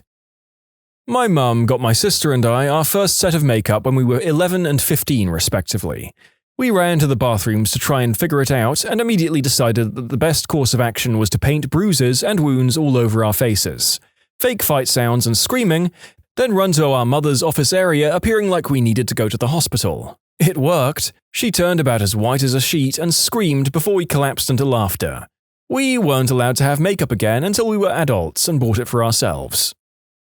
I haven't, but my little sister used to hold her breath when she threw a fit, used to scare my mum to death. My dad said, she'll start breathing when she passes out. My daughter threatened me with this. I looked at her with a bored look until she went down. I didn't catch her or anything. She came to and realized Daddy wasn't being bullied.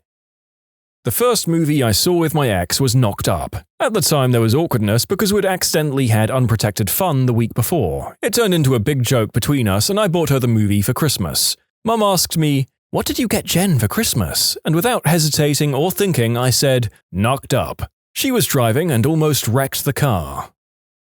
This happened the summer after my senior year of high school. After a long night of drinking, I came home and apparently felt the desire to spew. My parents live on the 3rd floor. I live on the 2nd and have a bathroom on my floor. For some reason, I turned the fan on when I went into the bathroom, which is kind of loud, and my parents' room is pretty much right above the bathroom. So I spewed hard, mostly in the toilet at first. I got hot and really sweaty when I'm spewing, so naturally I stripped down to my boxers. I then somehow managed to spew all over myself. Well, that's unacceptable to drunk me, so I decided to take a shower to clean up.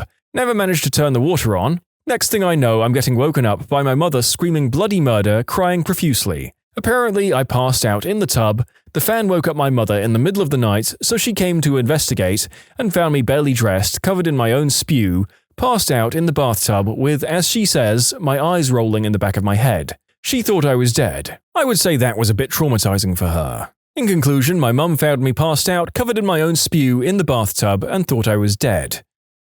I should note for our listeners that even saying the more commonly accepted and medically correct terms for spew can get us in trouble with YouTube, which is why I had to say spew so many times instead. Spew. When I was in kindergarten, I made a friend while at school. We really hit it off, and she said she had a big bag of Halloween candy at home and offered to share it with me. It was a fairly short walk to her place from school, and from her place a short little walk home. So I head over to her place and completely forget to tell my parents where I went after school. I completely lose track of time. We ate candy and played video games. Her family must have thought my parents knew where I was. We played board games and ate dinner, and I didn't go home until after 9. I remember getting home, walking through the front door and being greeted by the sight of my parents, both completely in tears on the phone with the police. I immediately realized what I did wrong, and I thought for sure I was going to be grounded forever. They weren't mad though, they were just overjoyed that I was okay. A bunch of bear hugs and tear-filled expressions of parental affection later, I felt terrible. They must have thought I was dead. I was missing for over 6 hours. Every single one of their friends was out looking for me. I'm such a butthole. In conclusion, when I was in kindergarten, I disappeared for over 6 hours on my way home from school and didn't tell anyone where I was, so I could play video games and eat candy. When I was younger, my parents took one of my toys away from me, a brand new mother-fricking Hulk toy. This made toddler me angry, so I did the only thing to do. I crapped in their room. I crapped all over their bed and floor. I reminded my mum about it, and she said I didn't just crap, but diarrheaed. I sprayed diarrhea all over my parents' bedroom. When I was young, maybe around 5 or 6, I was trying to find Christmas presents in closets or under beds, but instead I found a crapload of prophylactics and adult fun-time toys. At the time, I didn't know what they were, so I opened up the box of what I thought were balloons. and started to run down the stairs with what I thought was a sword, or a vibrating toy, and trying to blow up the balloons. I then ran into the room where my parents were and started talking about how I finally found my Christmas presents. My parents still talk about that today. After being blown for the first time, I rushed home to tell my best friend in the world. I got on Facebook and told him every dirty detail. I then left my Facebook open when I went to shower. My mom, just arriving home, went to check her email and learned about my new adult adventures. My mum is the kind of person who doesn't believe children or teenagers should be allowed any privacy whatsoever, for their own good. I was really dumb and used to log all of my AIM convos, because who would want to read every single line hoping to find something salacious? Well, my mum, I guess, because she did, and buried in an AIM log was me telling someone that I really loved going down on him and couldn't wait to do it again. But she didn't tell me she read it, she told everyone else in my family, my siblings, my aunts, all of them, and all of her friends. She's a gossip and she lives on that crap. So everyone but me knew she'd found this, as well as some exposed photos a guy had sent me. Instead, she just carted me off to confession, bought me one of those Bibles for teens, and told me I needed to get right with Jesus. It wasn't until years later I discovered the depths of her invasion of privacy. Oh well. My dad was fixing this huge closet one day. The closet was very old and had an extremely heavy door. The problem with that closet was that the door hinges were loose. At that time I was about 8 or 9 years old and my little sister was fooling around inside the closet while my dad was trying to tighten the hinges. He told me to get her out of there since she was just bothering him, and as I lifted up, the gosh darn closet door fell down on my pinky toe. It's all a blur, but I clearly remember me running down the hallway screaming my heart out while my sock got pumped with blood. After that, I passed out, waking up a while later in the back seat of my father's car with a crap load of toilet paper around my foot. My dad didn't say a word. When I arrived at the hospital, I got put under and operated. Fortunately, they managed to put my pinky toe back where it belonged. I'm guessing my dad felt very shameful after the incident. However, Mum told me a couple of years ago that after I lost my toe, he immediately put it inside his mouth because he'd read that that was the only way to save the toe from dying or something like that, and drove to the hospital with the toe in his mouth. I don't think he'll forget that. Ugh, this one makes me cringe just thinking about it. When I was 13, I was about as randy as you would expect a 13-year-old kid to be. The problem was, I was living in a very religious household at the time.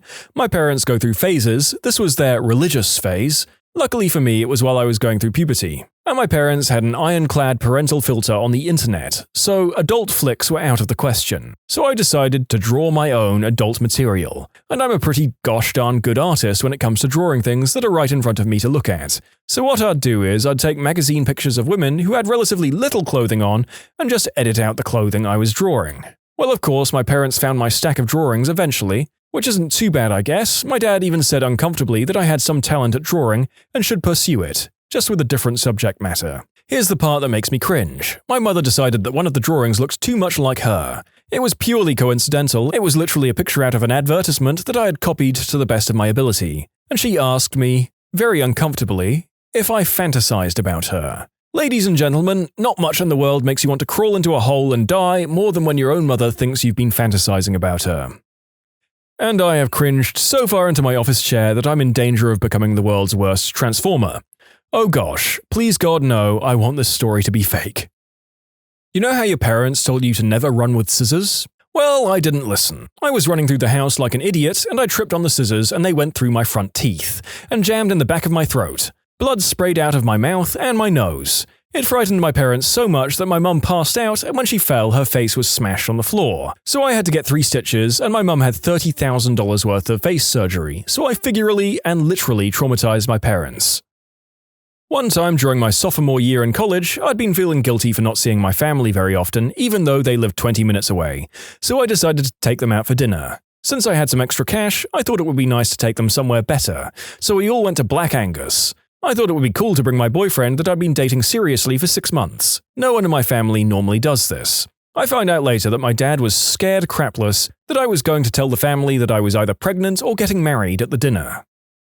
Well, crap. When I was 2 or 3, my parents had me in the backyard. I was running around and generally being a small child. You know how it is. Apparently, I saw something cool on the ground, and like most children, my first reaction was to put this fancy thing in my mouth. The fancy thing was bird crap. My mom screamed and took a hose to my mouth. Bonus, I'm a huge misophobe now. I call it Stunt Baby. My 4-month-old standing on my hand as I balance him and let people take pictures. I hated school in 4th grade. Terrible teacher, a few bratty other students, made going to school miserable. So I loved any excuse to get out of school for all or even part of the day, even if it was a doctor's appointment. One day, for some reason, my doctor's appointment was cancelled. I was having none of this. I barricaded myself in my bedroom, no lock on the door, just my desk chair and some other stuffed animals as a blockade, and screamed that I would rather die than go to school. My mum was freaked out, crying hysterically and everything. My poor dad having to deal with 2 hysterical women or girls at once. The next day, I had an emergency session with mum's therapist. I traumatized my mother once, both times when I was about 3 years old. The first time we were walking through the Botanic Gardens and there was a wedding taking place. Apparently the bride was a large lady, and I piped up in my piercing little voice, "Mummy, look at that fat bride!" My mother grabbed me under one arm and ran away. She thinks the bride didn't hear, but she's certain some of the guests did. The second time I traumatized her, she took me to her work one day, and I met one of her colleagues. He was from Ghana and had very dark skin. Apparently I said, "Mummy, look at that dirty man." Mum said she just wanted the floor to swallow her up, but the guy handled it with exceptional grace and just laughed and said, "Don't worry, at least I can't blush." Yeah, I'm surprised I wasn't left at an orphanage after those 2 episodes. I now have kids of my own who are determined to give me my comeuppance. When my mum was dropping me off at preschool, I saw the father of a girl in my class who was black. I tugged on his shirt and asked him, "Excuse me, sir, are you Susie's dad?" "I sure am, why?" At this point, my mother was terrified to know what my next statement would be. "You have the same dark skin as she does." My mum was about to die until he responded, "Yeah, it runs in my family," while laughing. When you subscribe, make sure to hit the bell to turn on notifications. Put the playlist on in the background to finish listening to all the stories, linked at the top of the description. And if you like Am I the Genius, give Am I the Jerk a shot, linked in the description too. Either way, thanks a lot for watching, and we'll see you guys next time.